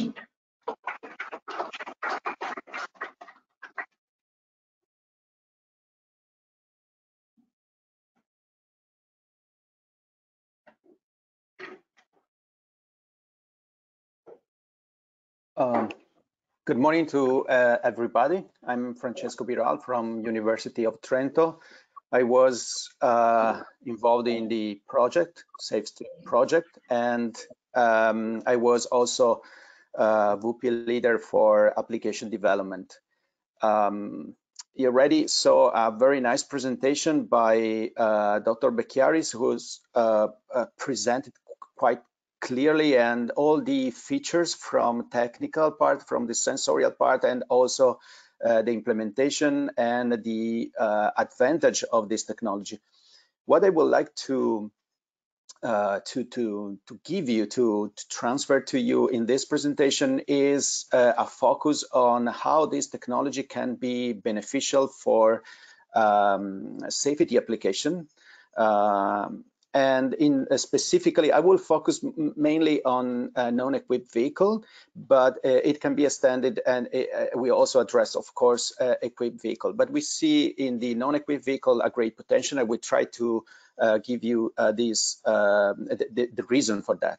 And additionally, what you will see here, I will try to explain what's going on behind these applications in order that for those of you who will attend to the live demonstration will learn more, will understand more what's going on and how the SAFESTRIP is giving to the accuracy and the performance of this application. So there are, when we think to the design of safety application, we have some key features, knowledge that we need. First of all, we need a precise localization of the vehicle with respect to the hotspot. Can be a pedestrian crossing, an intersection, or other things. And this is relevant for all vehicles, connected vehicle, because the standard GPS may not enough accurate, or you can lose the GPS. For automated vehicles, for example, they could lose environmental references like lane marking. And so having an additional sensorial information that provides you precise localization is very important. And we would like to have this also a lane level, and we will see why. Another point very important is that in this process, we would like to have all the vehicle, all the road user, not only the equipped, the connected vehicle, but also all the other, like pedestrian or bicyclist. And another important thing is we would like to have information on the road layout, geometry, but also road conditions. And finally, we want all this not as a separate thing, so design a completely new protocol, but using the already available protocol, because it's very important in order to speed up the process in market penetration of this type of application. Next slide, please. So if we think to actual solution for positioning, we have roughly two different approaches today. One is especially for connected vehicle using only GPS onboard signal and map matching. So we get the GPS signal and we try to see where the vehicle is in the map. And this is, let's say, a low-cost solution, but with some limitation, which are mainly due to the GPS signal, which is not enough accurate in some situation. On the other hand, we have automated vehicles, which are very rich in sensors, but this means so they can localize themselves in a more precise way. Typically, depends on the range of sensors they have. But at the same time, this means that you need to invest more in cost and installation of sensor in the vehicle. And if we think to all the other vehicles, they are excluded by this possible solution. So we don't, for example, if we have a connected vehicle, this connected vehicle will see only the vehicle which are connected.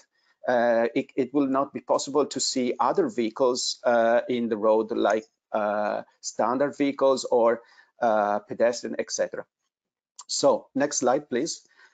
So the idea is to try to create, when we arrive to some hotspot, some specific location like an intersection, we would like to have a kind of a map, digital map that we call local map, because describe locally the scenarios where we have all the relevant information to design a safety application.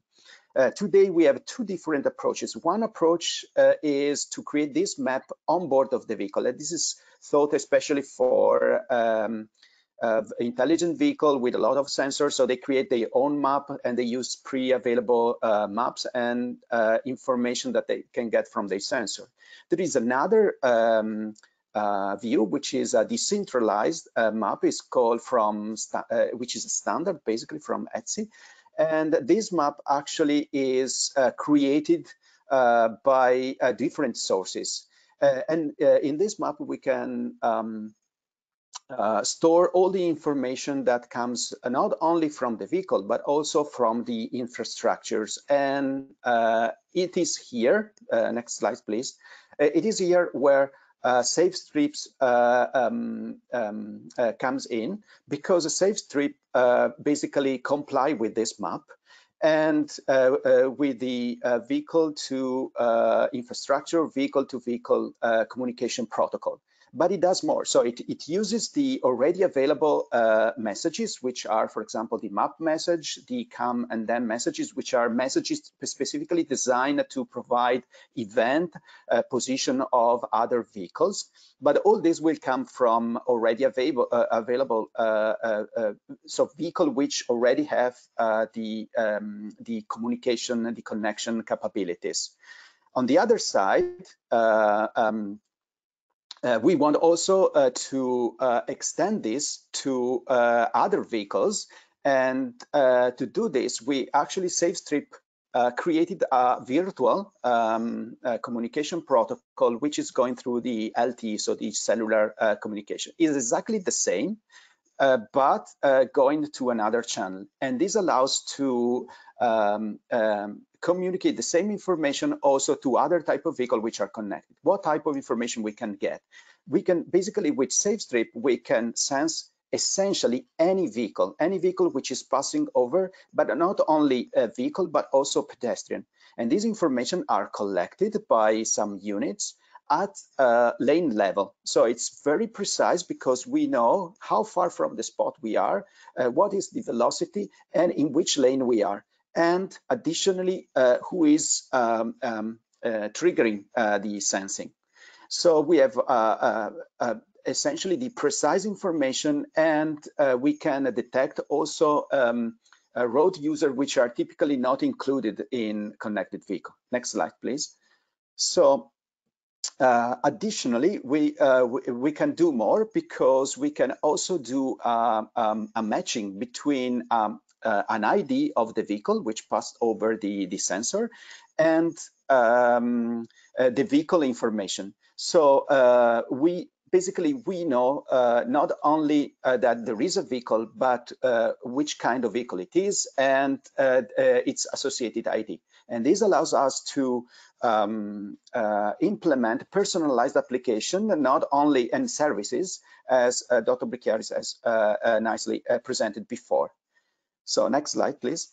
So here, the choice of using two different channels, one standard channel, which is the V2X, so where SAFESTRIP is publishing the information, and a parallel channel, which has exactly the same messages of V2X, but on the cellular channel, allows us to integrate, to let's talk two different classes of vehicles. So the intelligent vehicle and the non-equipped vehicle, like for example motorcycles, is sufficient that you download the application for your mobile device, and the same application which is running on board of vehicle, like in the left picture, will be running on the cloud. And for all these subscribers, whenever you enter in an area, you can get the same warning that the equipped vehicle will get, of course with some limitation. But what we have done is to go back, please, too fast. One more, please. Yeah, here. Okay, next here. Just briefly, I want to give you this idea how it works. So the idea is that, for example, imagine that there is a pedestrian crossing, which is one of the scenarios we will see in one of the next video.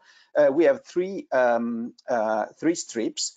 And the first strip basically detected the approaching vehicle and will trigger the maneuver evaluation. So basically what it does, it's calculate if the maneuver the driver is doing is safe with regard, for example, the fact that there is a person which is starting to cross.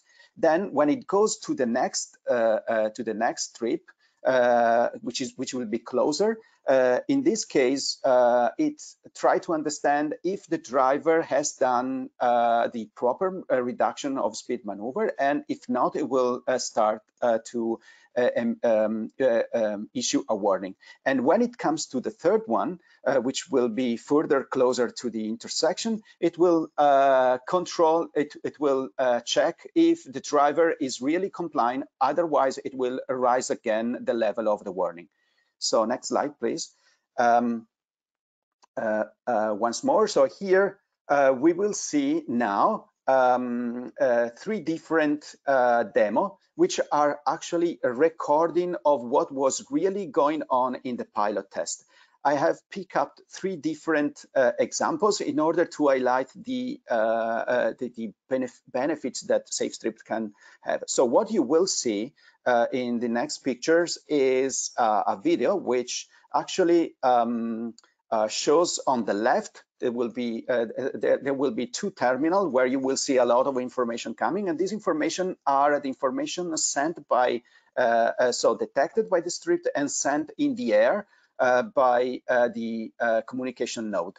These information are sent to the cloud where we have the application running, and the application running will generate the warning when necessary, whenever the vehicle is detected, passes over the strip as I have described before. And these information are sent to all the subscriber, which are basically mobile phone device, and you will see on the right of the video the HMI of this device, where the warning will be displayed when the system, the centralized system, will consider it is necessary to do it. So let's move to the first example now. So here, this is the wrong direction vehicle detection. So the scenario is the following.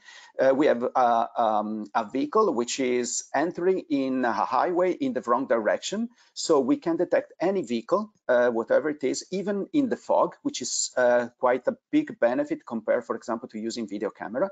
And I think we can play the video. Okay. So I think the video is going on. So what you will see is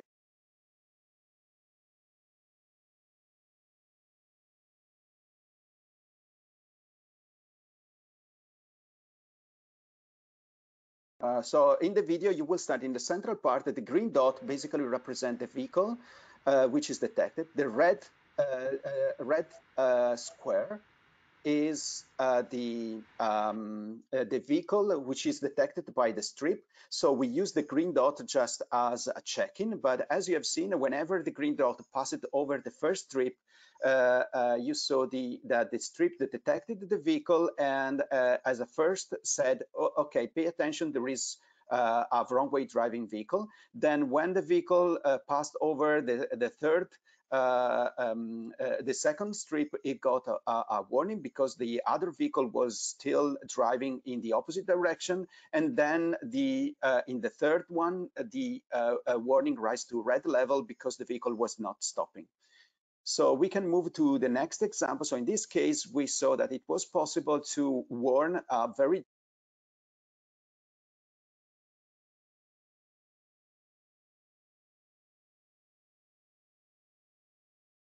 Okay, sorry. So here we see another application, which is vulnerable road user. So the vulnerable road user means that there is a person which is crossing, so stepping over a strip and before crossing the strip. So what you will see is that first the HMI says there is a pedestrian. Then since the driver is not stopping, in this specific case, the driver really stopped at the very last. And this is the reason for having, as you see, the vehicle stop just before the pedestrian and then it moved. So in this case, the warning became red because the system understood that the driver was not stopping, so slowing down properly, and it did a very last stop. Nevertheless, it disappeared whenever the vehicle reduced the speed and really stopped the car before hitting the pedestrian. So in the last one, so in this example, we saw essentially that we are able also to include all the road user in the connected vehicle application. In the next video, we will show the last application, which is a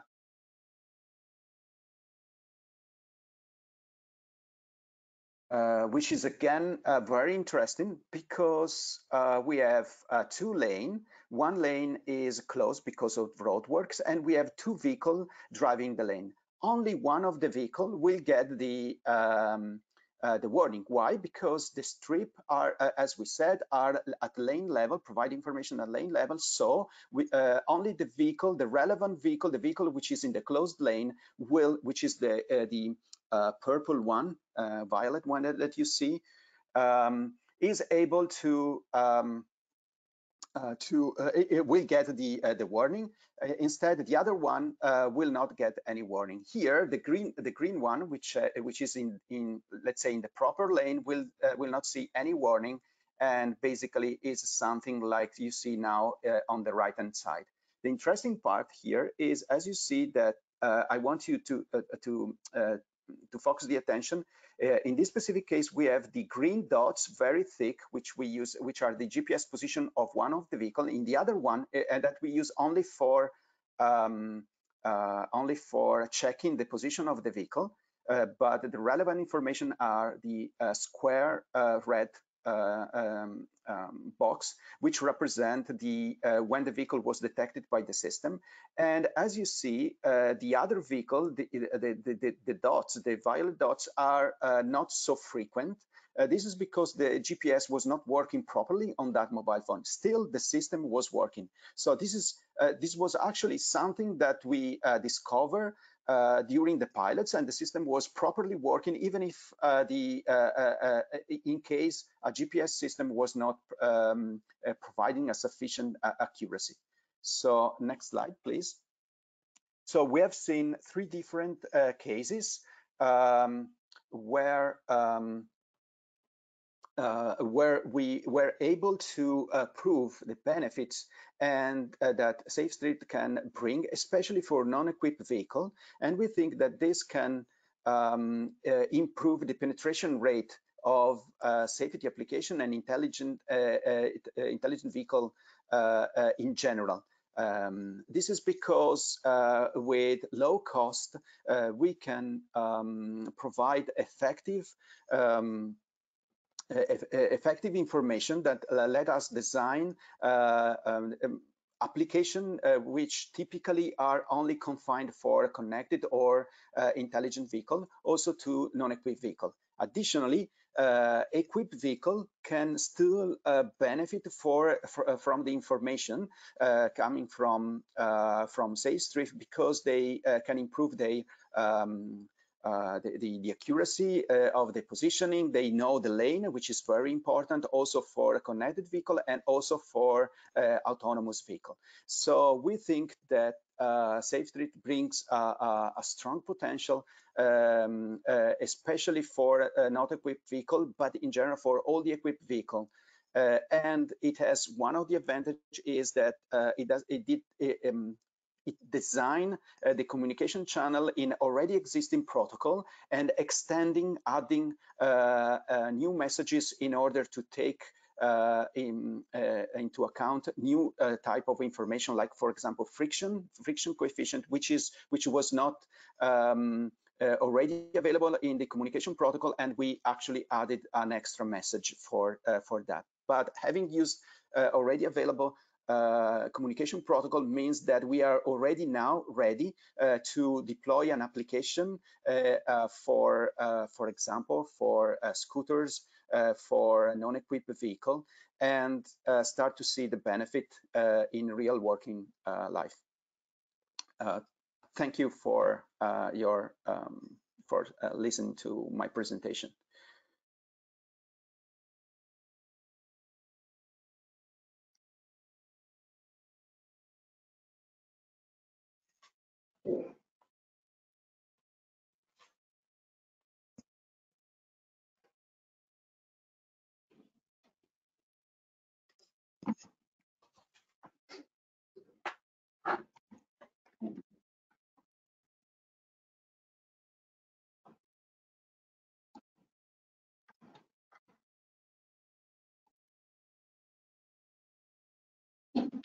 So this concludes the morning session of the SAFESTRIP system presentation. We'll now, whoever is actually here, will actually go see the pilot tests in Attiki Odos, while the remote viewers will continue with some videos that our partners have prepared for you. Thank you.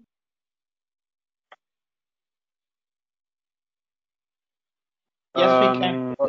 Okay, perfect. So hello everyone, I'm Frédéric Wilhelm, Research and Innovation Project Manager and Valeo Comfort and Driving Assistance. And we have been part of the SAFESTRIP project through the work package about autonomous vehicle. And now I will demonstrate you how SAFESTRIP, the technology, is beneficial for autonomous vehicle and how it can enable us to manage new use cases and bring a better safety for the users of automated vehicle. So can you go next slide, please? Okay, so just next slide. This is just okay. So just a quick word about who we are. So we are Valeo Comfort and Driving Assistance, which is one of the 4 business groups of Valeo.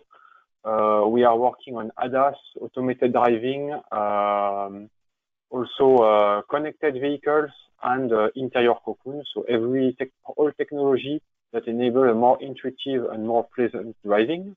So we can go on next slide. And within Valeo, we are what we call, I belong to the Driving Assistance Research Department, which is a research department to bring, to build the prototypes of the automated vehicle of tomorrow. So we are working on a sensor architecture using Valeo sensor and all the different software layers of an automated vehicle, from perception to decision and control, including safety concept and validation process. You can go next slide. About this.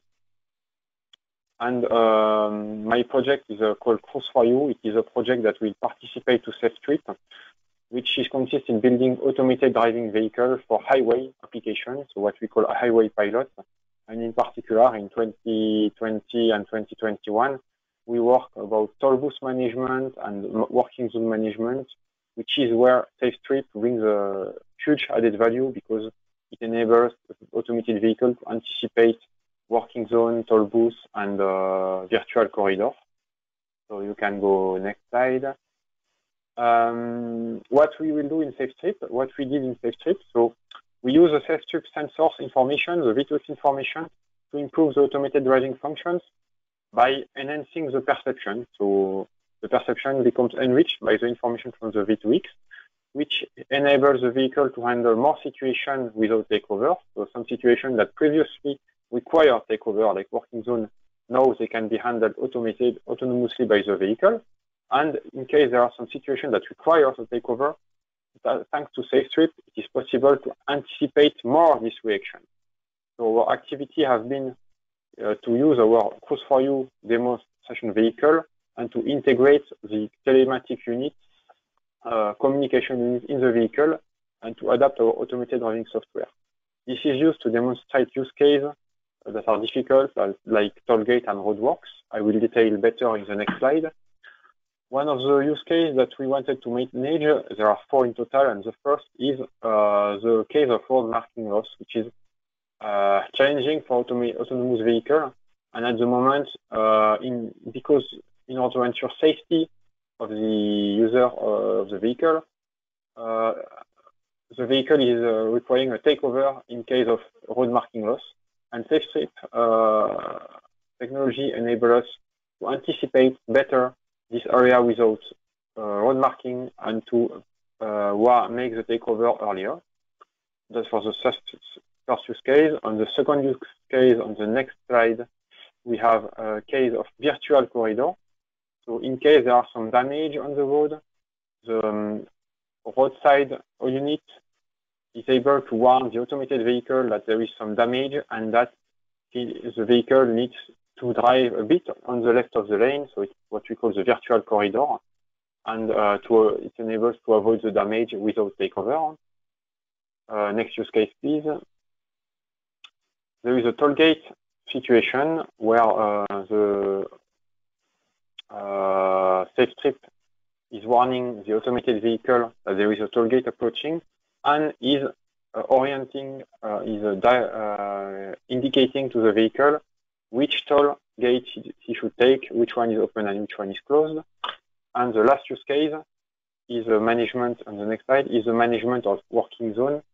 This is a typical case where one lane is closed by a work area. This usually requires the vehicle to take over to request a takeover by the driver, because usually until now we are managing working zone at road resolution, and thanks to SAFESTRIP we are able to manage it at lane resolution and to just indicate to the vehicle that he needs to change lane for the working zone. So next slide, please.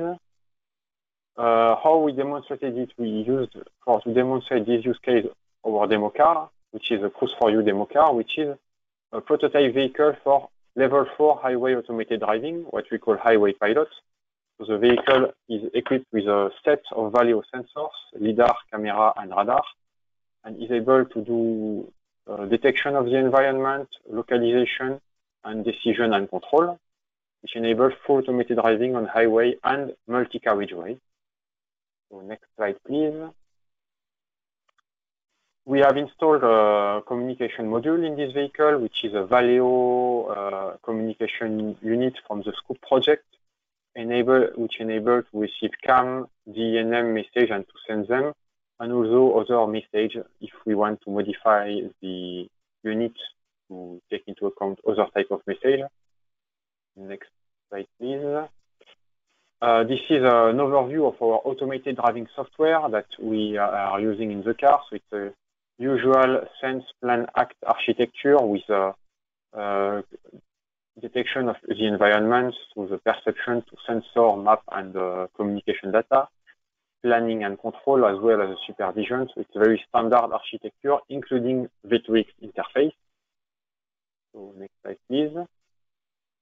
And this is to explain a bit how we adapt our architecture to use the information from SAFESTRIP or from V2X to enrich the perception. The basic idea is that we first detect the surrounding environment using our sensor set by fusing the data of different sensors and using the different benefits of all sensors. So this enables us to have let's say, a mid-range surround view environment. Then, of course, because all sensors, even LiDAR, have a limit of range, that is where the map, the HD map, becomes very useful, because it enables to see much static element like traffic sign or lane geometry much further than the sensor range, and to enrich the environment perception, like in the middle case. And then the V2X data are also used to enrich this environment model by providing more dynamic data like working zone or damage on the road that is also added to the environment model built by the system. This enriched environment model allows the planning to take better decisions, for example, changing lane to avoid a working zone or to avoid some road damages. So this is exactly how all use cases have been implemented. In order to improve, to develop and validate our development, we have performed 2 test sessions within the SAFESTRIP project. The first one was the pilot test in Trento early February, before the COVID events, during which our vehicle went in Trento and made different tests. The objective of this test were not to perform full closed-loop test where the vehicle is reacting as expected. It was more to record data and validate that our onboard unit was interoperating correctly with the SAFESTRIP system. And if you go on next slide, during this test, we have been testing 3 scenarios over the 4 planned. Unfortunately, only 1 scenario has been working due to several, let's say, communication issue, interoperability issue that we have solved. So we have been recording data for only 1 scenario, which made the later development challenging. Still, it was an opportunity to ensure the interoperability between our onboard unit and the SAFESTRIP RSB. At the end, they were able to communicate correctly, which enables us to do on the next slide the final test that we will demonstrate with some video. Unfortunately, because what was initially planned was to make a real demonstration with our vehicle and some real test and demonstration. Due to the COVID context, we had some travel restriction at Valeo and some partial activity, so we have not been able to come with our car and make the demonstration. I am sorry for that. Instead, in order to still validate the software modification we did, we performed the open loop validation with recorded data, which enables to validate the perception enrichment through V2X and the decision. And of course, final validation would require closed loop test with final demo car, with the real demo car. So I will show you how we validated the different use cases on the next slide. So you can see, yeah, we initialize the test with the data that have been recorded in Trento. So initially the vehicle is on a lane, on a standard lane. As soon as the vehicle passes on the strip, or on-road unit, a DNM message is received. So this is for the case of road marking loss. We receive a DNM message from the SAFESTRIP system with a custom subcourse code and localization, which inform us of the road marking loss ahead. This enables us to enrich our environment perception, and therefore the maneuver planning is taking the decision to stop the vehicle before the area without road markings. The result is successful, the test result is successful and is as expected, which will be illustrated with a video on the next slide. So I don't know if you can play the video. No, you can go back on the previous slide, please. Okay, I don't know if we can play this video full screen. Maybe you can either open this video here or the video I sent separately.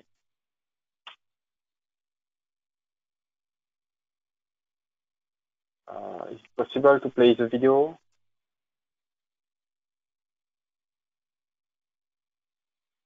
Okay, so here you can see the vehicle moving forward and the trajectory planning in blue on the left.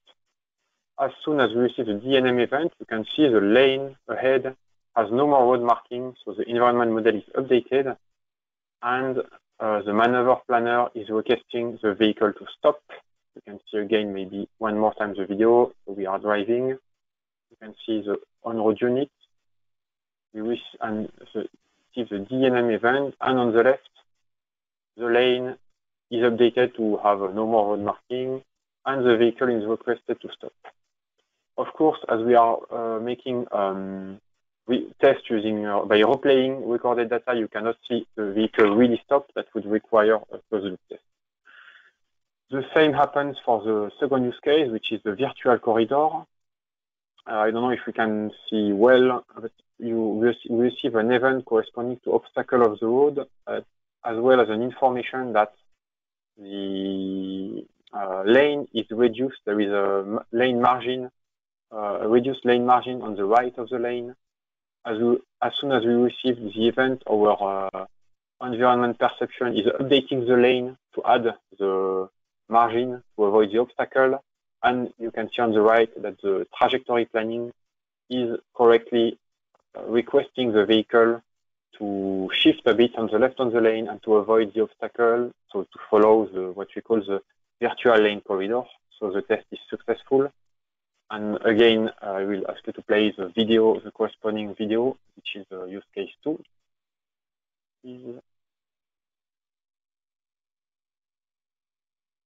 Okay, so we are driving normally. We didn't receive an event at the moment. As soon as we receive on the ORU, we receive a DNM.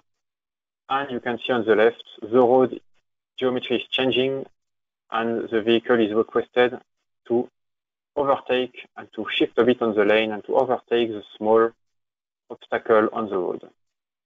So again, you will not see the vehicle actually perform the maneuver because we are doing replay test with manually recorded data.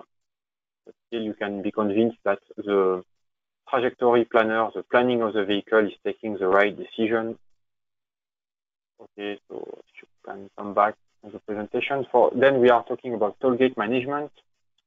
In that case, the vehicle is arriving on the toll gate and is warned by the SAFESTRIP system that the toll gate is ahead and is guided to a certain defined gate among the different gates of the toll gate.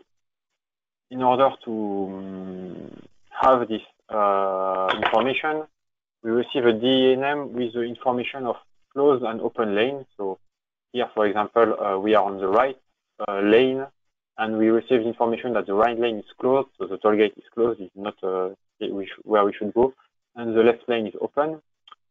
The environment model is updated accordingly, and the planning is taking the decision to change the lane in order to go in the open gate. So the test is successful. So third video, please. Perfect. So we are driving. The lane are normal. We are on the right lane. Then we receive the toll gate DNM event, and we are requested to change lane on the left. And the maneuver planning is requesting a lane change. Again,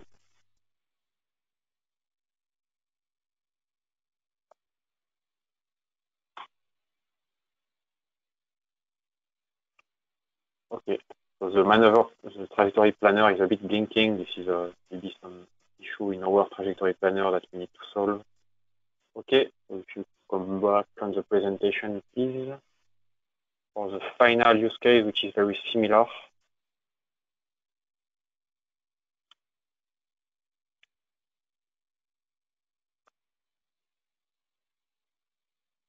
Can you go back on the presentation, please? Okay, so last use case is the working zone detection. Exactly, it is very similar. Like the vehicle is driving on a lane, and there is a working zone ahead. So the vehicle receives information that it is arriving on a working zone, but the left lane is open. So there is no working zone on the left lane. He is able to continue driving autonomously by doing a lane change on the left lane, and it happens similarly to the toll gate. As soon as we receive the information that the current lane is closed, the planner, vehicle planning, is requesting a lane change on the left. So the test is successful. So if we can show the last video, making the last phase, okay, similar to the toll gate. We are driving, we receive the information through the event that the lane is closed, so the vehicle is requested to do a lane change.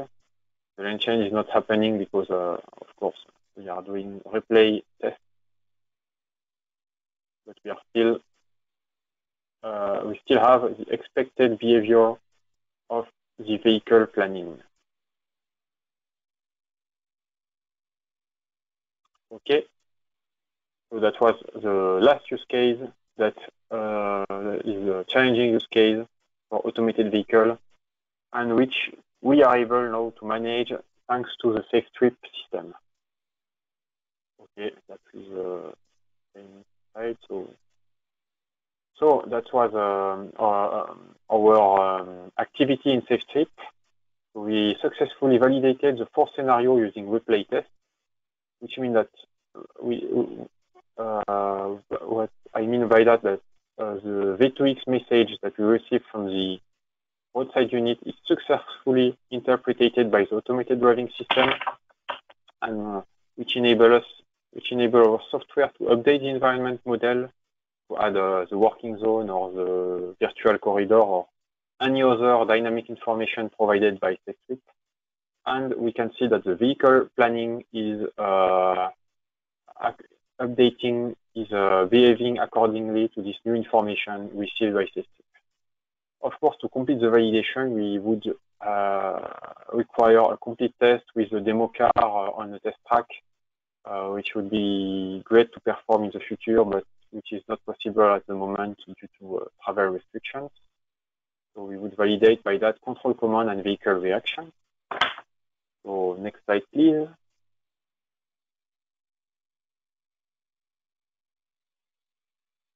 So to summarize, what added value SAFESTRIP bring to our automated driving system. So by participating to SAFESTRIP, we have been able to integrate V2X hardware in our demonstrator and to interact with the SAFESTRIP elements. We have been able to develop and demonstrate the interfaces with our automated driving software. So our software is improved by adding this V2X interface to receive this dynamic data. And we have been able to manage a use case that we were not able to manage before, or at least we were not able to manage without requesting a takeover by the driver, which is mainly working zone and toll gate. We could imagine other, it's not the only benefit that SAFESTRIP would have on an automated driving system. We could imagine a lot of other improvement that it can bring, other added value. One of them is localization robustification. So as mentioned by by Francesco before, SAFESTRIP is providing a lane level localization to the vehicle. We can communicate to the vehicle on which lane it is located at time T, which is redundant with what is done already in the automated vehicle, because in the automated vehicle we already have a localization, in-lane localization, and SAFESTRIP is able to make this localization more robust and to confirm that what the localization of the vehicle has computed is good, is correct, that it corresponds to what the SAFESTRIP system is sending to the vehicle. We could imagine improving the first use case, which is the case of road marking loss, by keeping the vehicle in active, keeping the automated driving active, and doing the lateral control without the road marking, which will be a huge added value because it would avoid requiring a takeover. That would require some improvement in the on-road units that have been tested. It would require to have a more precise information of the vehicle localization. We would need to know exactly at which position in the lane it is located and at which angle it is located. And if we have this information, we can keep the vehicle under control by the automated driving system. And finally, we can imagine managing the road bifurcation. Like at some road, we need to choose the lane on which lane we are driving according to the destination where we want to go when there is some bifurcation. And SAFESTRIP could enable us to have this information dynamically and request the vehicle to change lane to go to a certain direction. So the story is not finished for us on this development because we are now participating to the Indeed French project, which is also similar, which consists in managing similar use cases. So we will manage using V2X some toll gate on a real toll gate, including the access bevel without road marking, which is a huge challenge for automated vehicles, and also similar working zone use cases. And tests will be done end of next year. Thank you very much. I hope you were convinced that this is a added value for our automated driving vehicle, and I am ready to answer any question. Sorry, many thanks, Frederic, for your presentation. You can hear me now? Yes, I can hear you. Sorry. Excellent. We are monitoring the question box, and I'm inviting all the virtual participants to ask any questions they have in the question box on the right-hand side of the GoToWebinar interface. We will now invite colleagues from SFARCO to present their use cases and the pre-recorded demonstrations, and then we will ask the questions, or answer the questions rather, in the panel, or keep them for the panel. So, because at the moment we don't have any questions recorded. So, SFARCO, can you please take the floor? And thank you, Rita. The presentation is ready. Thank you again, Frederic. Thank you very much. Yeah. Hello, everybody. This is Laura speaking. The presentation is for the panel. We have the video now.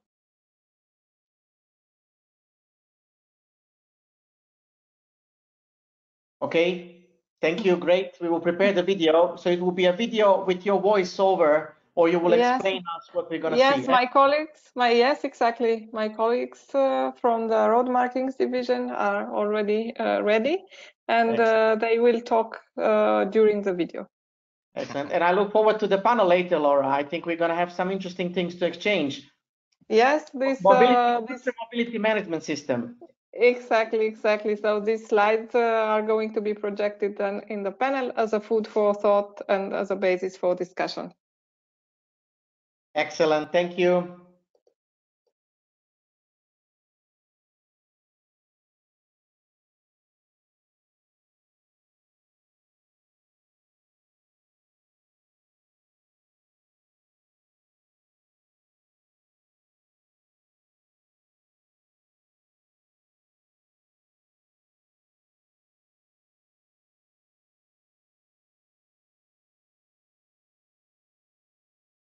You need just to unmute yourself, colleagues from Sparco.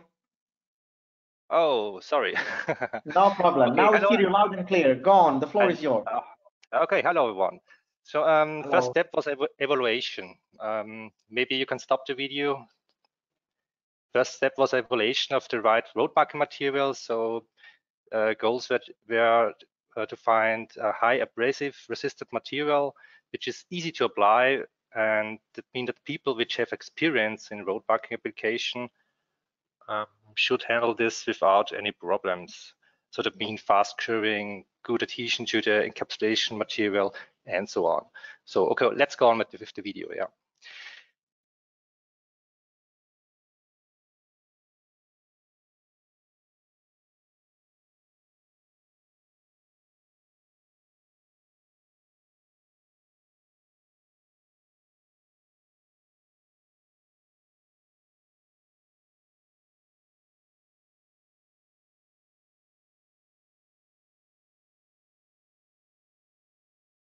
Okay. One important thing is the adhesion to the encapsulation material and to the road surface. So the adhesion of the encapsulation material and to the road surface was tested with a pull-off test. So we measured the force which is needed to pull out the material. The minimum bond range for road surface is around 3, or not around, is 3 Newton per square millimeter.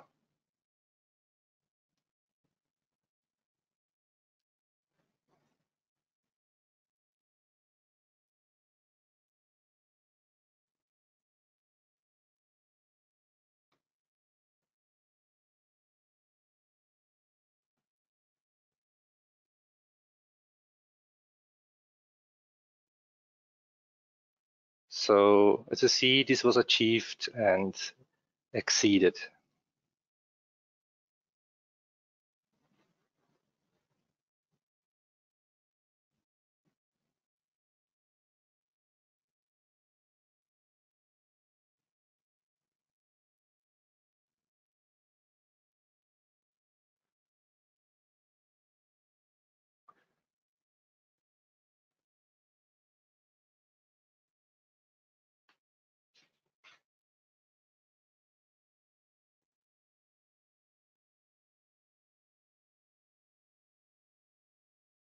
Okay. Then we prepared a sample of the encapsulation material and covered it with our cold plastic material and did a real simulation test, so a real rollover test. The force of each tire is 3000 Newton and the rollover speed is 50 kilometer per hour. This test is equal to the real simulator test of the German Federation Highway Institute called BAST.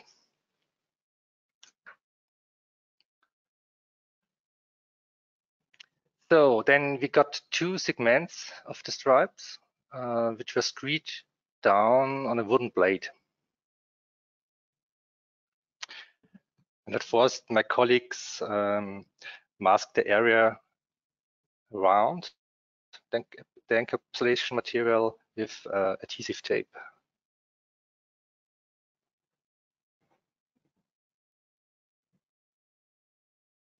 So if you do this a few times, it goes faster.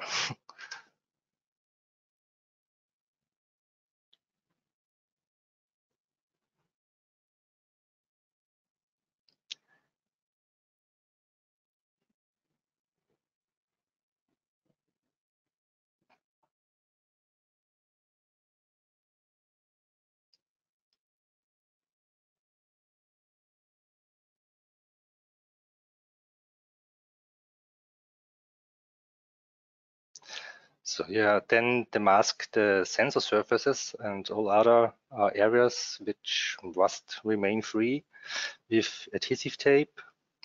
There was already a tape, but we did it again because we knew that our paper tapes are chemical resistant against our material.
Yeah, this takes some time.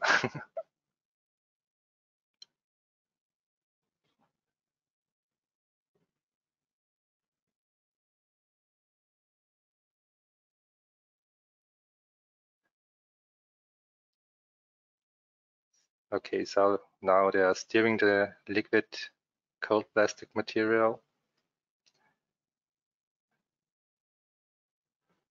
So it is a two-component system, so they have to add hardener. In this case, it's a hardener power in the ratio 100:1.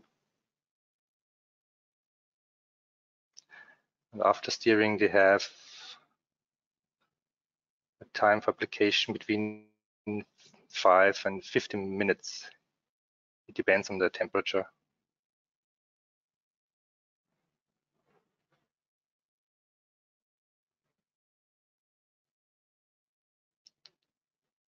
So the application is done via a roller.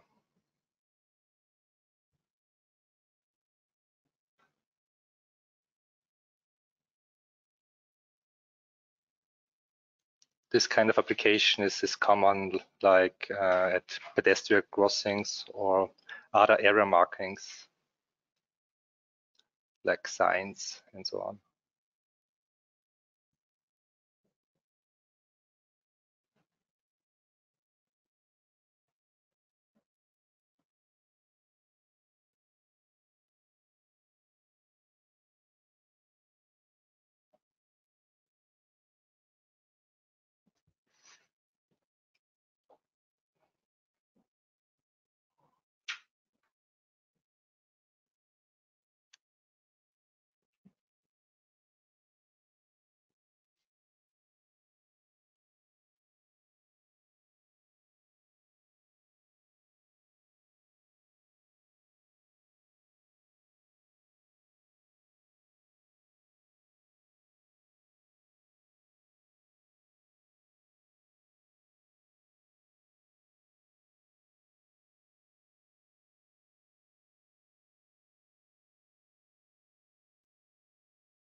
Normally, such application, you need only just a few minutes normally. But this was our first test.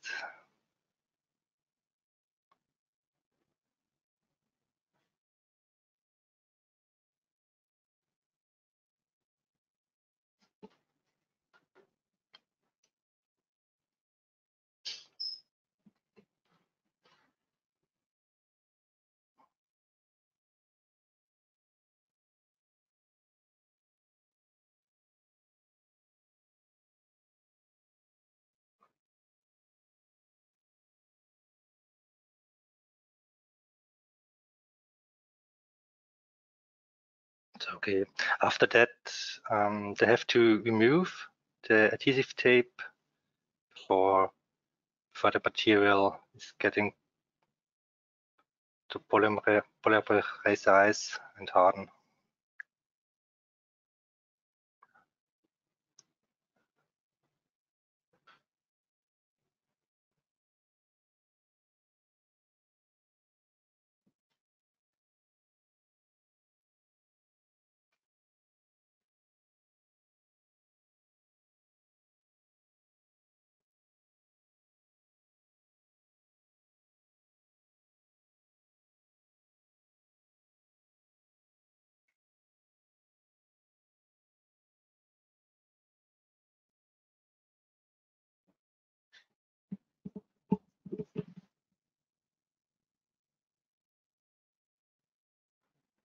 Okay, now they're marking the second segment, and the work is quite similar.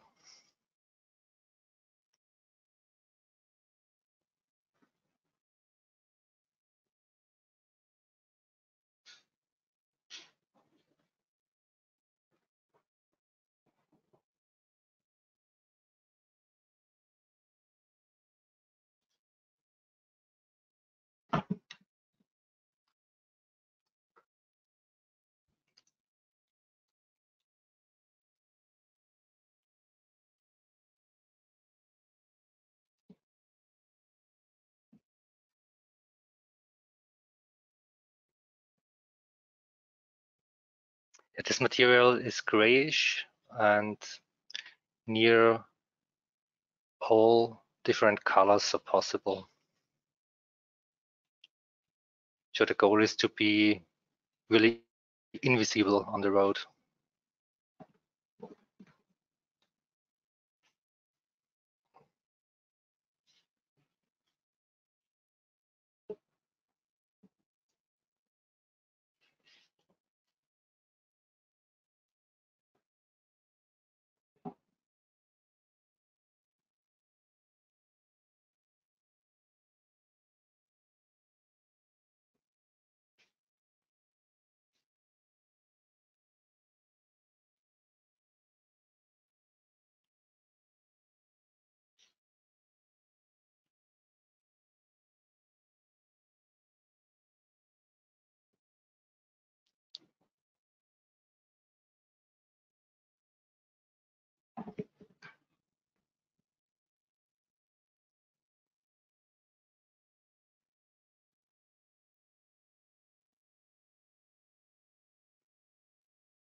So now again, they have to remove the tapes, and the application is done.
All right. The film thickness is around 1 till 3 millimeters, I would say. And after 50 minutes, around 50 minutes, the stripes are ready for traffic.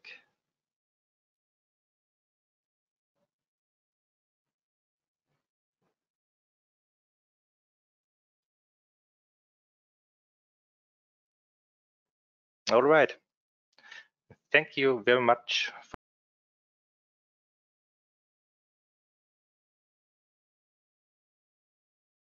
And switch on the camera when you're ready. Okay. Yes, we're ready, please. Okay. Okay, so the camera is on. We make it a bit bigger. Let's hide this. Okay. Hello. Good afternoon, also from my side. Hello, hello. Nice to see you. Hello. We have top ranking people from Swarco now with us. Yes. Yes, actually, since June this year, I'm the head of innovation of the ITS division of the Swarco Group. Swarco, not only Swarco Mizar. Mr. Sempris, please come with me. I can present you also Mr. Sempris from Good afternoon. I'm a traffic engineer working for ITS Diadromes. So I'm in this panel to talk about how we as a private owner of the road, how we are thinking about the smarter and safer roads in the future. Excellent. So we will go in and out with my colleague. And I think there is a presentation of Laura. I don't know how we start. It's Yeah, if you don't mind me suggesting, I would like first you, Dr. Bekaris, to just give us a short overview of the on-site demonstrations we couldn't see in Athens. Yep. Then to follow that up with Laura's presentation, which is mind-provoking. And then we go and we have certain questions to put our discussion. Sounds good?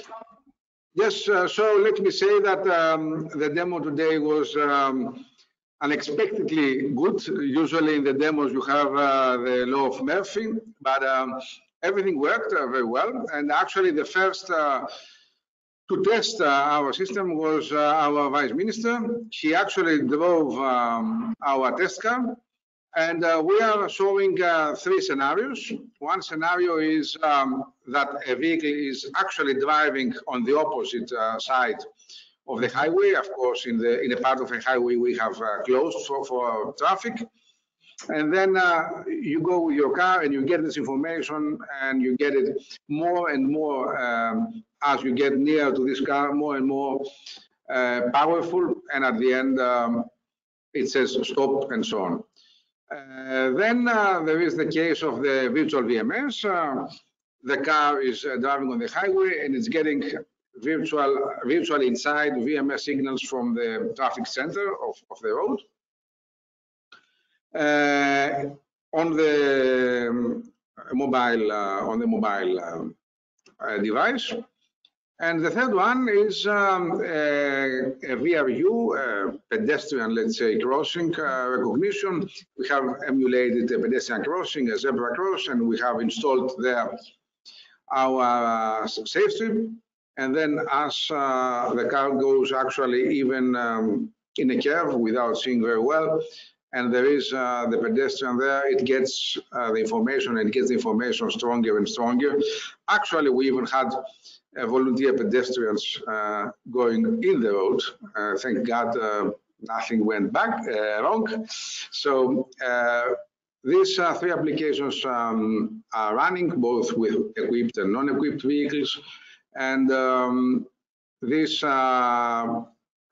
just ended, but the actual pilots will continue throughout this week with a number of test drivers of cars and of two-wheelers. Excellent. That sounds really great and promising. And during the break, we saw the work from Valeo and Swarco in the recorded demonstrations and presentations. So it is really good to see the level of detail and efficiency the project is achieving. And yeah, as I said, now over to you, Laura. And Rita, can you please load the Svarco presentation so we hear what Laura has to say? Thank you. Yeah, so from our side, it's just a 10-minute speech. So it provide the basis for the discussion then. Okay, so please, if you could go to the next slide. So in Svarco, yes, our leading idea is to improve the quality of life as a final aim by making basically the travel experience safer, quicker, more convenient, and environmentally sound. And this is what we try to achieve through all our projects. Please, the next slide. Yes, it's just a glance on who we are. The main idea here is that we are present on 5 continents, actually, and a lot of experts working all over the world on for this mission. Next slide, please. So, as you might have seen in the morning session, we were present here with our road marking solutions, but this is basically only one side of Svarco, the road marking systems division. Then we also have an ITS division, which is dealing with, let's say, the digital infrastructure. And here we cover basically 5 market sectors. We deal with urban and interurban traffic management, public transport management, parking, and e-mobility. Please, next slide. So we started since this morning with one question, more or less, from everybody's side. Is autonomous driving the future of transportation? The last week I was talking with a professor that is now working in Stuttgart, but he was for several years innovation manager at Apple. So from his California experience, he said that autonomous cars will be out there a lot sooner than we expect. And why is this so important? Because we will have for sure more security. The autonomous car will never be nervous, will never be drunk or tired. We will be able to even produce more because we could work on our way to the work, or we could exploit differently the time that we spend in the cars. Then, of course, we expect an impact on economy, less costs everywhere. We expect to gain some time because travel times should be shorter or at least more precise. So we should achieve more efficiency. We should have an overall reduced environmental impact. We should be able to include everybody. If you think about I don't know, elder people or all those persons that today cannot drive. And we should also be able to optimize space in our cities if you think about valet parking and so on. So, do we need road infrastructure for autonomous driving? Because for years we heard there is no need for infrastructure for autonomous driving. But if you go to the next slide, please. We strongly believe that, yes, we do need road infrastructure for autonomous driving. And why is that? So on one side, we need network level coordination. We are sure that the autonomous vehicle will be perfectly able to manage its surroundings, but what about the network level? We need there somehow a control tower to ensure efficiency all over the network. Then we said about reliable travel times, and road network management is fundamental for this. Then, for example, it's important also for localizing and for understanding the surroundings. We were talking before about understanding when a pedestrian is crossing or inclusion of other road users, and even we need to accept the fact that the vehicle has a limited line of sight, and with the infrastructure we can really support there. Next slide, please. So, what would be then the road of infrastructure towards road automation? And it's very connected basically to all our work in SAFESTRIP. Here we have 2 sides. On one side, we have the static reference with the high quality road markings, because they say that the road markings are the lanes, the railways of the autonomous vehicle. And on the other side, we need the ITS part, so dynamic data and information, in order to be able to have an enhanced predictability and this extended range of vision of the vehicle. Why do we think all this? We have an experience, I guess, for at least 15 years in terms of CITS and infrastructure role towards autonomous vehicles. So it's just to show you. And then the history is still continuing. For example, under the technical lead of CERT, in this case, with the coordinator as UITB, for example, we just kicked off in January the great experience of the SHOW project, which is a huge project, and it's working on also on the evolution of the infrastructure towards autonomous driving. Please, you can go on with the presentation. So what we have already in Svarco, but not only us, what exists already, we have a lot of solutions at central cloud level, like advanced traffic management, event information, strategic traffic management. Then we have a lot of solutions at roadside, for example, high quality road markings, but also the roadside units and all the sensing things at the roadside. And then we also have the value added services on top. Go on, I'm almost there and ready for discussion. So what now? So this is what we had, but where are we going? So we as Svarco see the future, or in the next years, mainly in two directions. On one side, we believe that infrastructure can support for the management of the operational design domain, which is the operational design domain is that environment where the vehicle can shift from the manual driving to the automated driving, and we can provide various categories of services there for the situational awareness, for the support to action, and also for the orchestration of the network. And then we have another line of work and so on. We believe that there will be a real shift at traffic management level. And you can see here how traffic management evolved, basically. So from traffic management, the traditional one, where we had the traffic management center and the vehicle going on their own. Then we have the connected vehicles, where we simply exchange information. But the next step, and you in Ertico are aware of that because we are working together with you since years under the umbrella of TM 2.0. We believe that the future is really in collaborative schemes in order to achieve cooperation at all levels. So my last slide now. So yes, we believe that there is a role of the road infrastructure there, with a key focus on level 4 mainly. Also for the inclusion of other road users, so in order to preserve safety of vulnerable road users, in order to ensure this coordination at network level and orchestration. What about SAFESTRIP? And then we can start from here. What is the contribution and which are the exploitation opportunities? So with SAFESTRIP, we talk about 5 main things. On one side, we have a robust, flexible, and reliable solution that is aimed to reduce maintenance costs.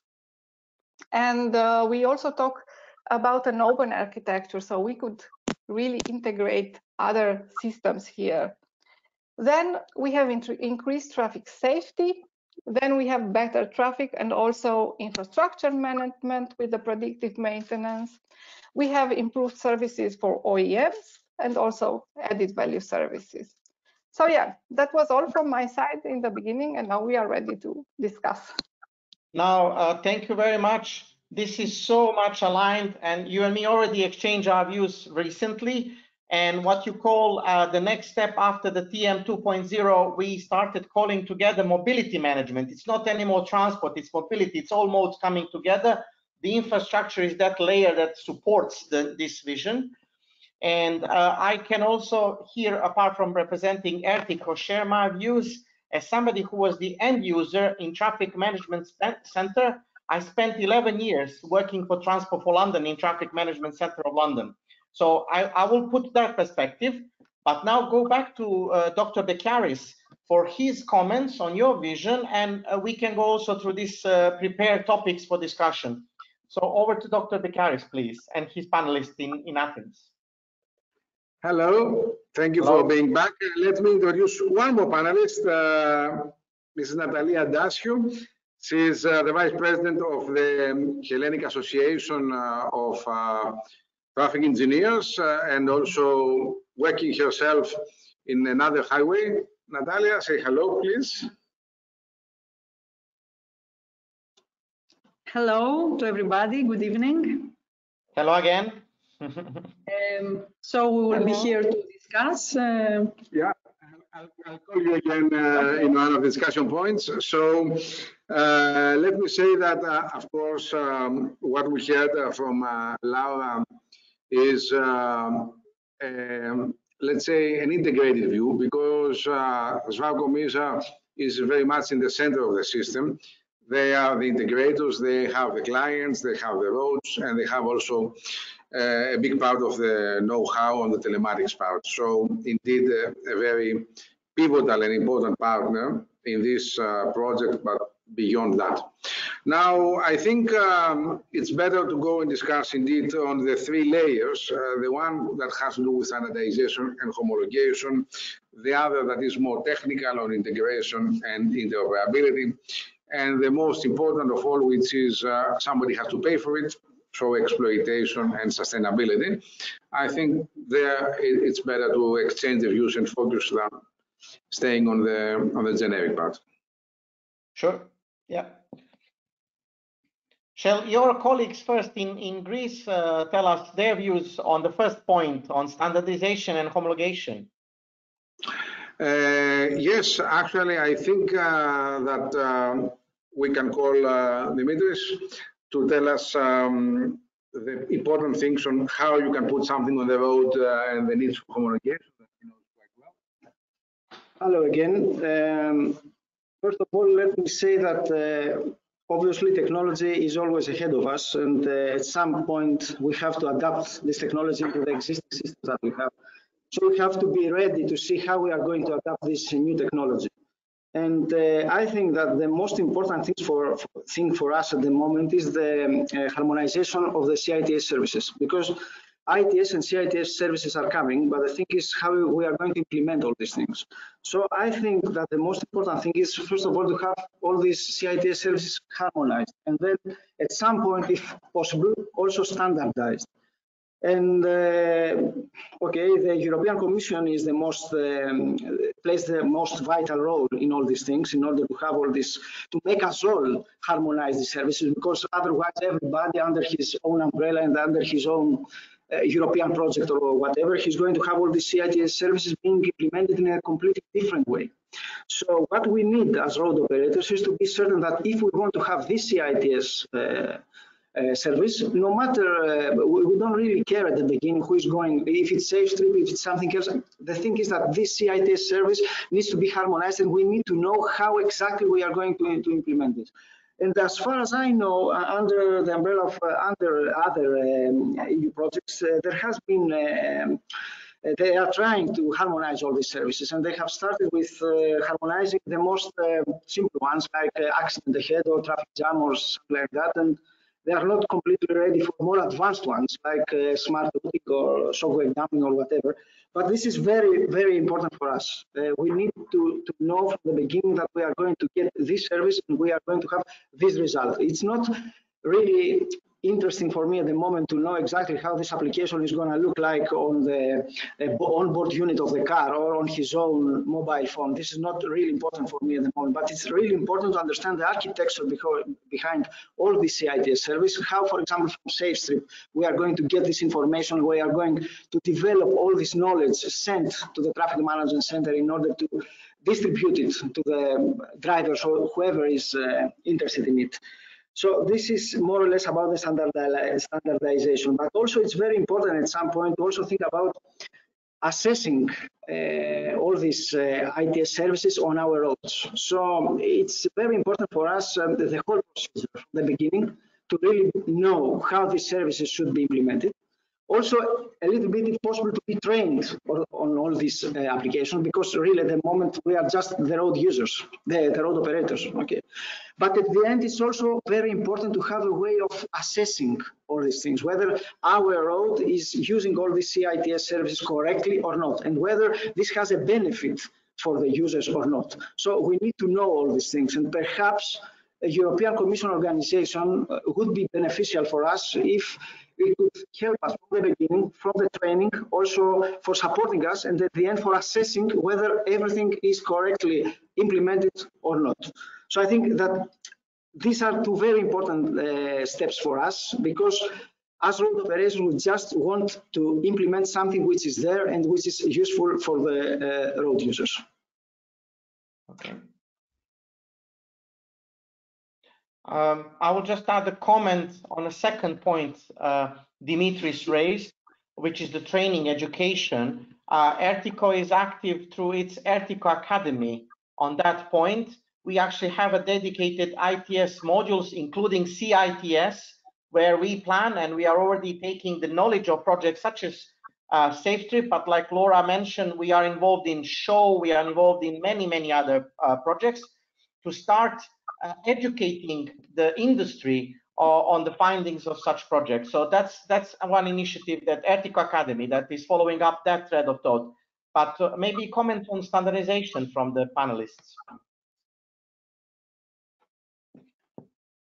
I think it's time to ask an expert there, which is Laura. Laura, how are you introducing your new products in the market as Commissar?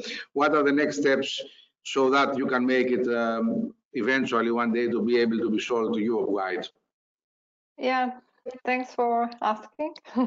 So actually things or topics are actually very connected one to each other, because for example, if we talk about this technology replacing traditional ITS systems, there we absolutely need standardization and also homologation, because then we enter really a legal framework and we need to be compliant with existing regulations. So we have, let's say, activities at two levels. On one side, we really try to be part of the standardization groups and to work at policy level, like, for example, also the work that we are doing together in the IRF committee for the infrastructure evolution towards autonomous driving. And here we believe a lot in this concept of certification and the levels of preparation of the infrastructure towards our autonomous driving. We talk about these various levels of preparation of the infrastructure, and we saw that there are various classifications already proposed, but none of these are standards, both in EU and also in US.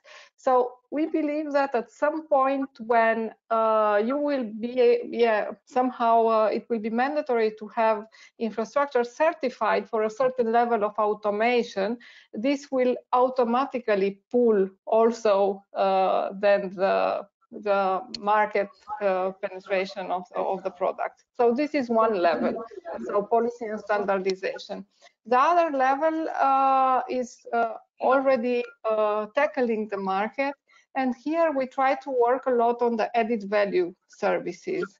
So since we cannot replace already today the traditional ITS, and we cannot do this type of work because the market is not ready, we really try to push on the added value services, and we try to reach the final user to understand which is the value for the final user. So these are the two levels where we are working. Yes, I'd like here to add something.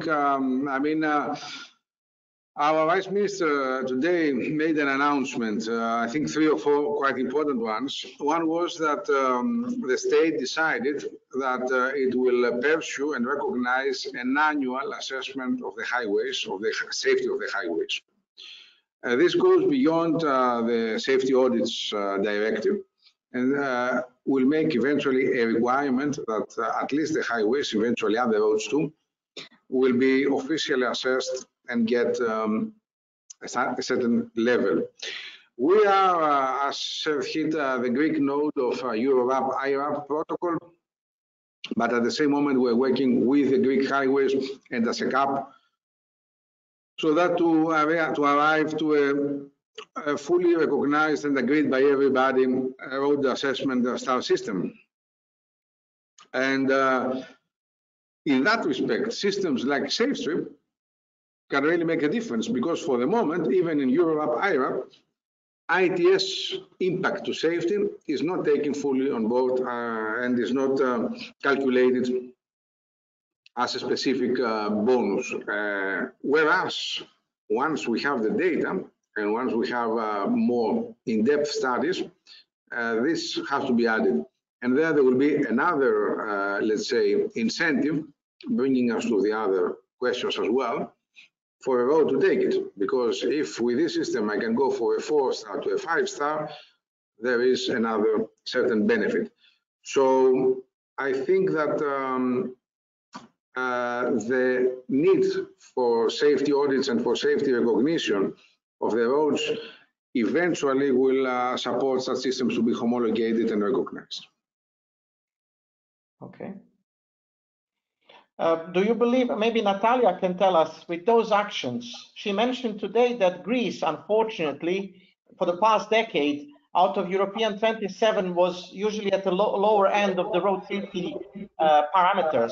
Is this something that will bring Greece road safety to a higher level?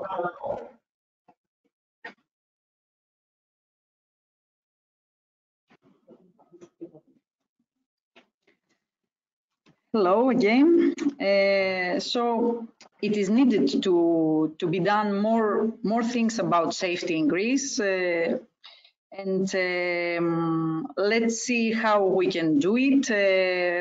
Let's see what are the problems, and probably some elements like this, some initiatives like SAFESTRIPs or other CITS systems can help us to improve more our road safety. And I would like to say something about the exploitation in the third part of our discussion.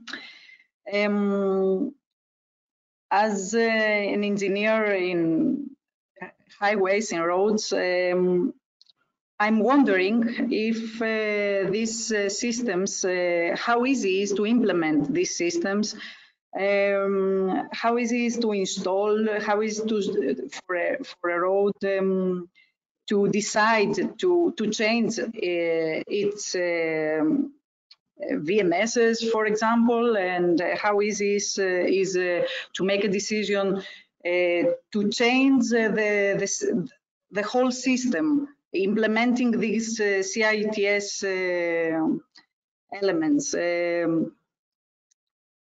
Another issue is the interoperability. So we need to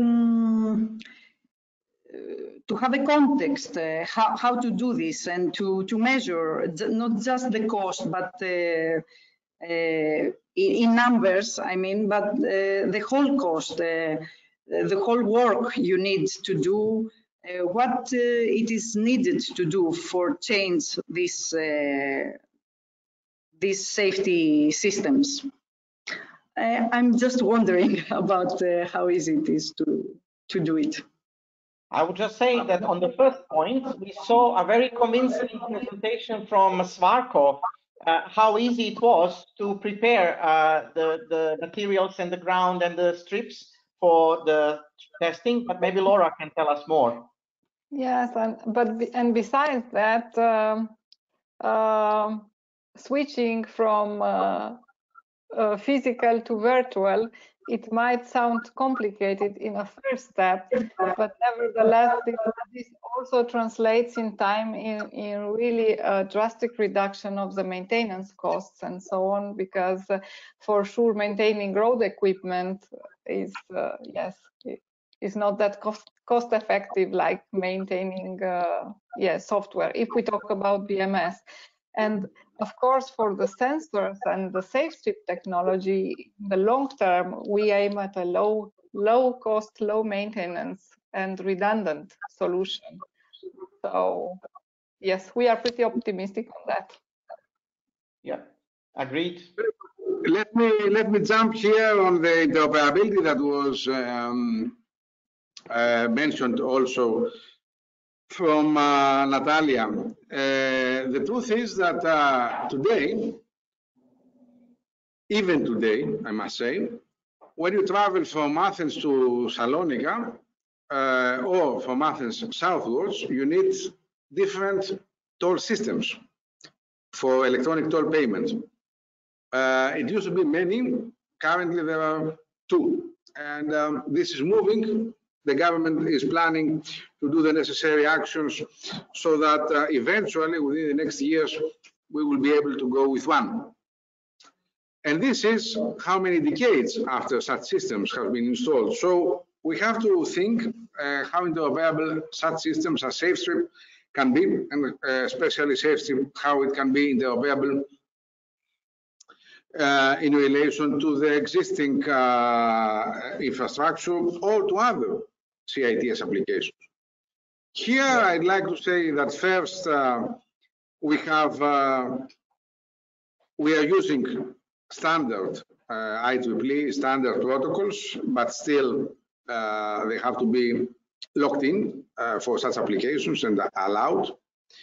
And secondly, there is this issue about whether actually we would need to install CITS nodes, which is the most expensive part of the system, the antenna, with G5, or if the other communication mode, which is based on the network of mobiles, when it is 5G, would give us the speed to be able to actually perform most, if not all, of the telco operations between the strip and the vehicle and between the strip and the traffic management center.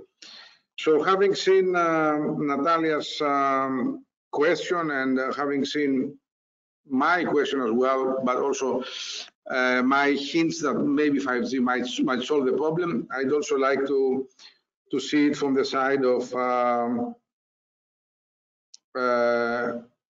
you, Laura, and also Vladimir. Also, let me close this saying that now that we've heard about from Laura and we are moving from traffic management 2.0 actually to 2.01 for autonomous vehicles, this is another thing that has to be taken into account. Yeah.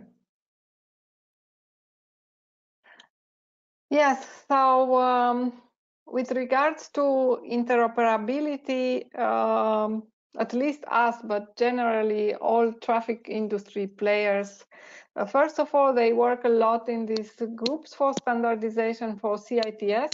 So we believe that for the future, it's pretty straightforward because we are all working together in order to achieve harmonization, not only at EU level, but also with US and Japan. With regards to integration with legacy, generally our systems are based on an open architecture. At the end of the day, even SAFESTRIP, just in order to make it easy to include, let's say, also legacy systems, and then do the operational daily business by including all systems. With regards to 5G, yes, it's still a long way there, but we are also investing. For example, our 5G roadside units was launched last week. So we also believe a lot in 5G. And we believe that it will solve, yes, probably most of the issues, and this would be positive also for the SAFESTRIP as a technical solution, because as Dr. Bekiaris said, that would somehow cut off the costs of the most expensive component of the system. So yes, after what we saw also with the delegated act, most probably 5G will be there and will be the main basis for autonomous driving. So I completely agree. We have to wait to see what will happen. Anyway. Exactly, exactly. At the final event of show, we will be able to provide. Yeah, it's a long way there, so we will have for sure clearer ideas. Yes, and for us, the next step indeed is to work at this orchestration at network level. So really, now we establish the communication between the infrastructure and the vehicle. We are able to send information from one side to the other. Okay, but now we should really reach an equilibrium where we have strategic traffic management and travel management, as you were saying at the beginning of the session, because it's not only about vehicles, but it's about all road users all together. And there we need a control tower and traffic management 2.1. Yes. Yeah, I would continue that thought, talking about the opportunities. And again, referring back to what Dr. Bekiaris said at the beginning, SAFESTRIP may and should have its future in a multimodal approach. So you mentioned rail as a natural step in integration. And I would say that the opportunity, for example, lies in the fact we just heard yesterday, today, European Union, European Commission, we released 2.2 billion euros out of Connected Europe Facilities funds for the 10T corridors, for the multimodal approach, and of course, driven by the need to overcome the issues we are facing in our mobility, the challenges due to COVID-19 pandemic. So that's an opportunity, multimodality, and yeah, the future traffic management system. I think actually in Ertico, we started referring to 3.0. So we went generation beyond, but that's easy to agree on the numbers. But the vision, I think, is shared. Yeah, the X.0 it will be in the end, and in my corridor, for example, which is another project that we are having, common adventure with CertHit.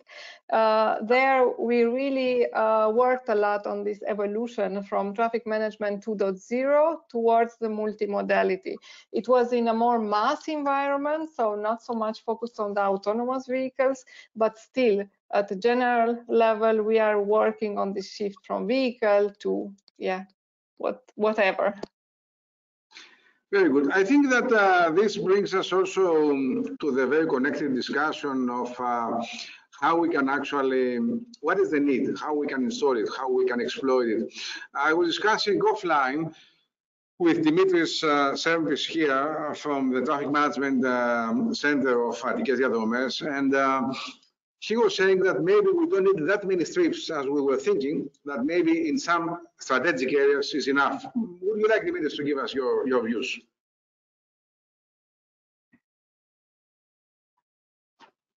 Hello again. We had this discussion with Mr. Bekiaris before that the road operators usually, we have many, perhaps too many loops on the road. We have, for example, every 200 meters or every 60 meters in the tunnels. And I can understand why we do that, because it's for safety reasons, especially in the tunnels. But if we had something, for example, like SAFESTRIP, we could start using it at the beginning, at least, like having just a simple SAFESTRIP from one exit to the other. Because in the environment that we are operating at the moment, if we have specific exits and entries, so nobody's going inside or outside of the road inside these road segments.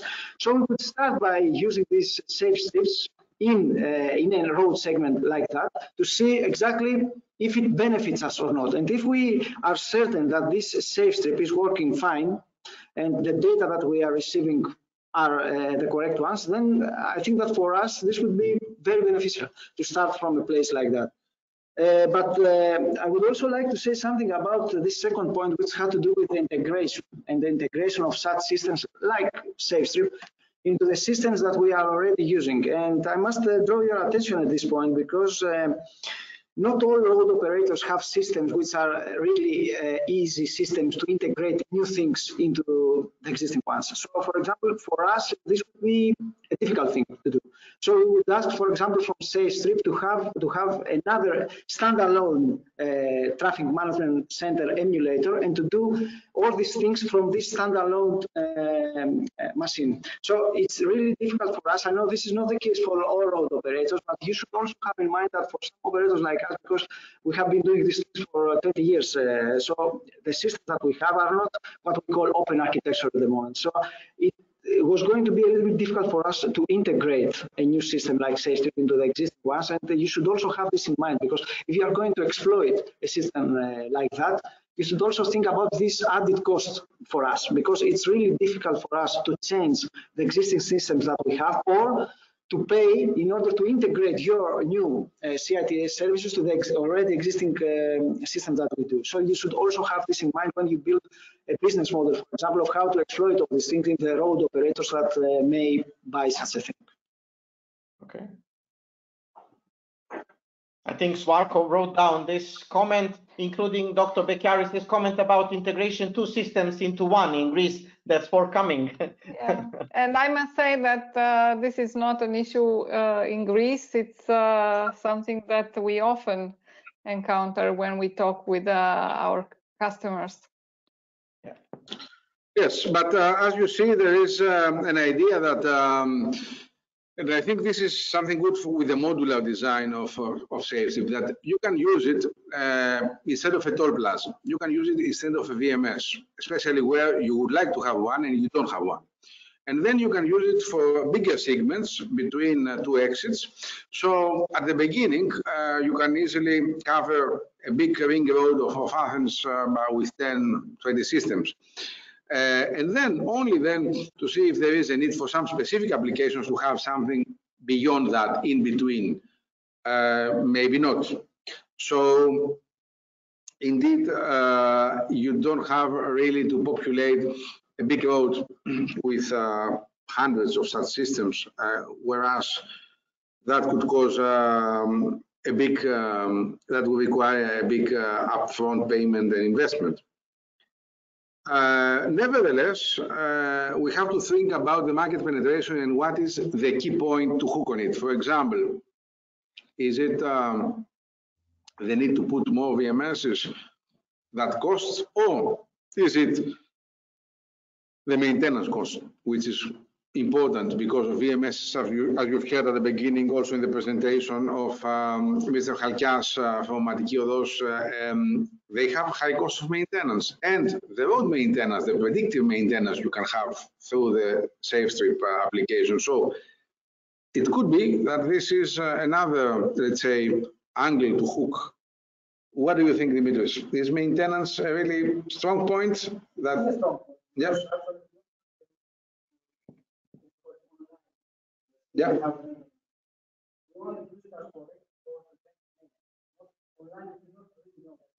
Yeah. So Dimitris says that indeed the online maintenance is something that is missing and it's a point of priority. So that might be a strong point for exploitation. What else? What do you think, Laura, about exploitation from your side, from the way you see your products being marketed?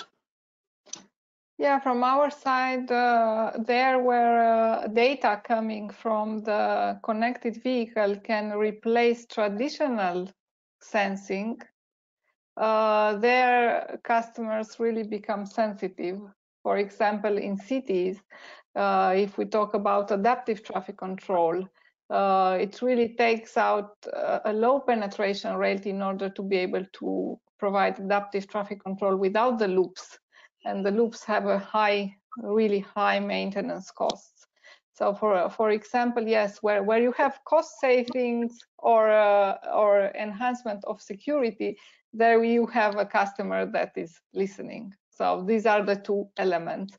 Either you show them that really in the short term you are able to save costs, or you can increase safety levels in a consistent way. There the customers are sensitive. So I agree with you with what you were saying some minutes before about the safety index and about the assessment. I agree that this is one way, and the other is on the features that we can build on the connected vehicle in order to replace traditional sensing or traditional equipment, because also the VMS, for example, are could be replaced in some points with virtual VMS signs. And also, you need less floating cars, huh? As well. Yeah. I wanted to just two pence of my opinion. So firstly, in Transport for London, on the road side, road management side, the largest budget, capital budget, CapEx, is road maintenance, no question about it. So huge opportunity, very easy business case to create. But from personal experience, I do like the idea of replacing VMSs. And when I tell you the project that I was involved, which were the Olympic Games in London in 2012, where TfL used the VMS signs to guide the people and protect the Olympic route network, and informing the other citizens if the Olympic route network is open for other vehicles or just for the Olympic route vehicles. And TfL had something like double the number of VMS signs installed in London, the temporary ones, to manage the network. I can only imagine how lower the cost will be with the same efficiency if something like SAFESTRIP existed now 8-9 years ago when we were planning for the Olympics. Still, the event was a great success, and actually only 1/3 of all time the Olympic route network was used just for the Olympic vehicles. So 2/3 of the time, rest of the traffic management could happen for a city of 10 million people, where you have to keep London open, as we used to say. So I think replacing VMSs is also a great business model as well, as an outcome of SAFESTRIP. Yeah, I'd like also here to answer to you one question that Natalia gave to me when we were seeing the demonstration. Why not having cameras and having radars? So we could potentially use other means.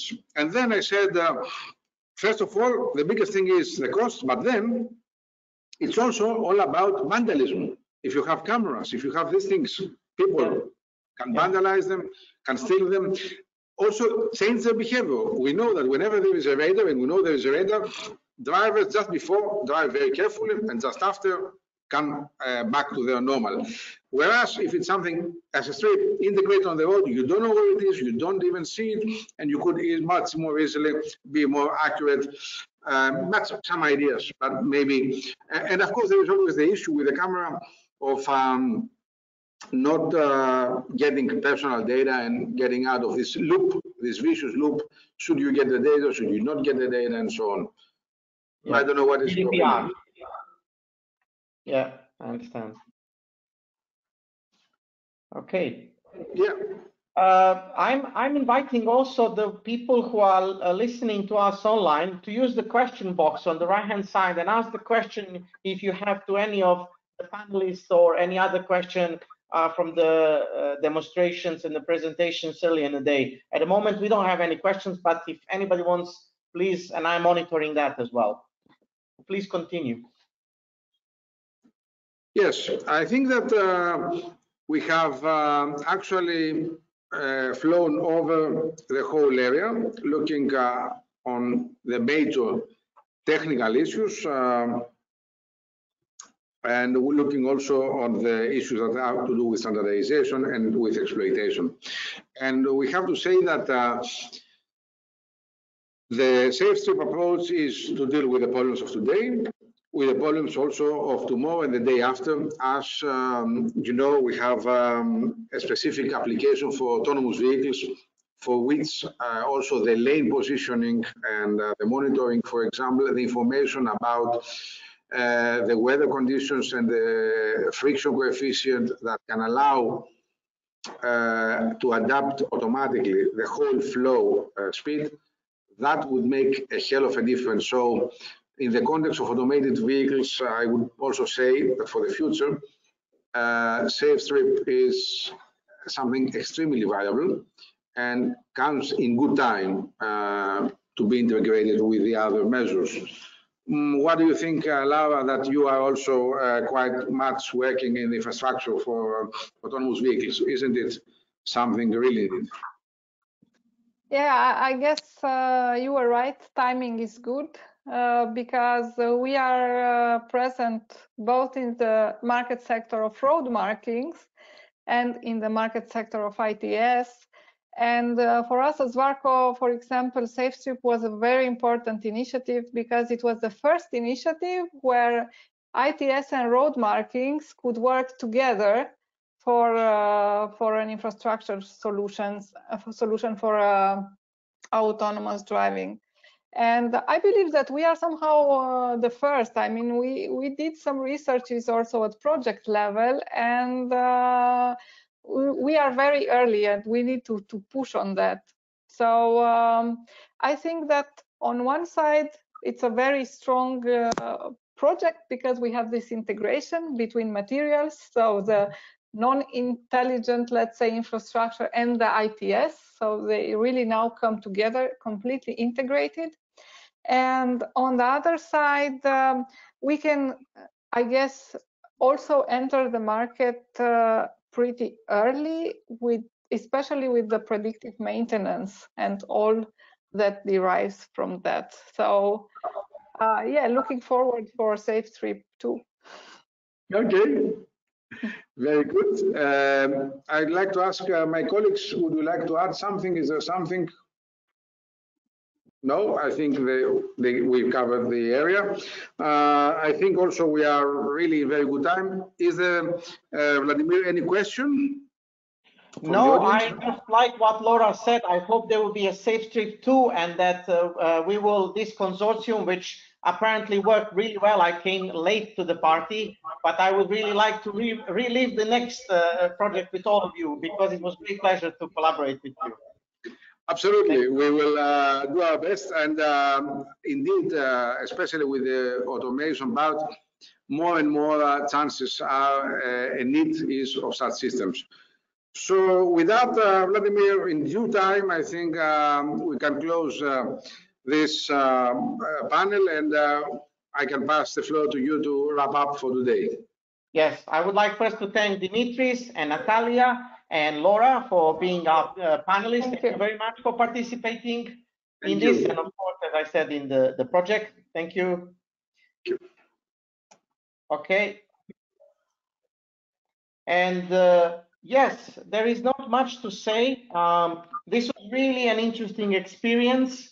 It seems we are going back to some sort of new normal. So we had physical events and projects will finish with final events where we all come together.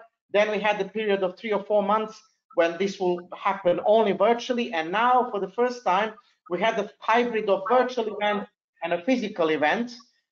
Thank you all for being with us. We are very pleased with what we managed to show you today. Please stay tuned.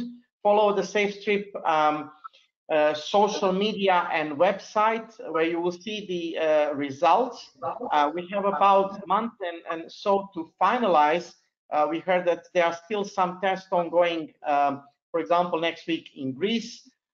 We will wrap it up and deliver as promised and agreed with the European Commission and finish the SAFESTRIP project on a high note as it started, went throughout and to today's date. So thank you very much all from Ertico's side. Ertico was more than happy to be a project coordinator of such a successful project. Thank you very much again. Dr. Bekaris, please, closing remarks. I think you said it all. I'm also honored that I have been able with my team to follow this project, and I'd like to close by thanking the whole team, the whole consortium team, but above all my AGEMU that was and he's the technical coordinator and sustained from the beginning to the end, nearly the end of the project. If not for COVID, she would have closed it. And hopefully she's going to be back very soon with us from her maternity leave, so that we can all work towards, as you said, SAFESTRIP 2, and we can move like we have traffic management 3, then SAFESTRIP 2, and then traffic management 4 and SAFESTRIP 3, and so on, and eventually continue our groundbreaking collaboration and for the benefit of traffic safety. So from us here in Greece, thank you very much, and we are leaving you to continue our pilots. Thank you. Bye-bye, Greece. Bye-bye, everyone. Bye-bye. Have a good day.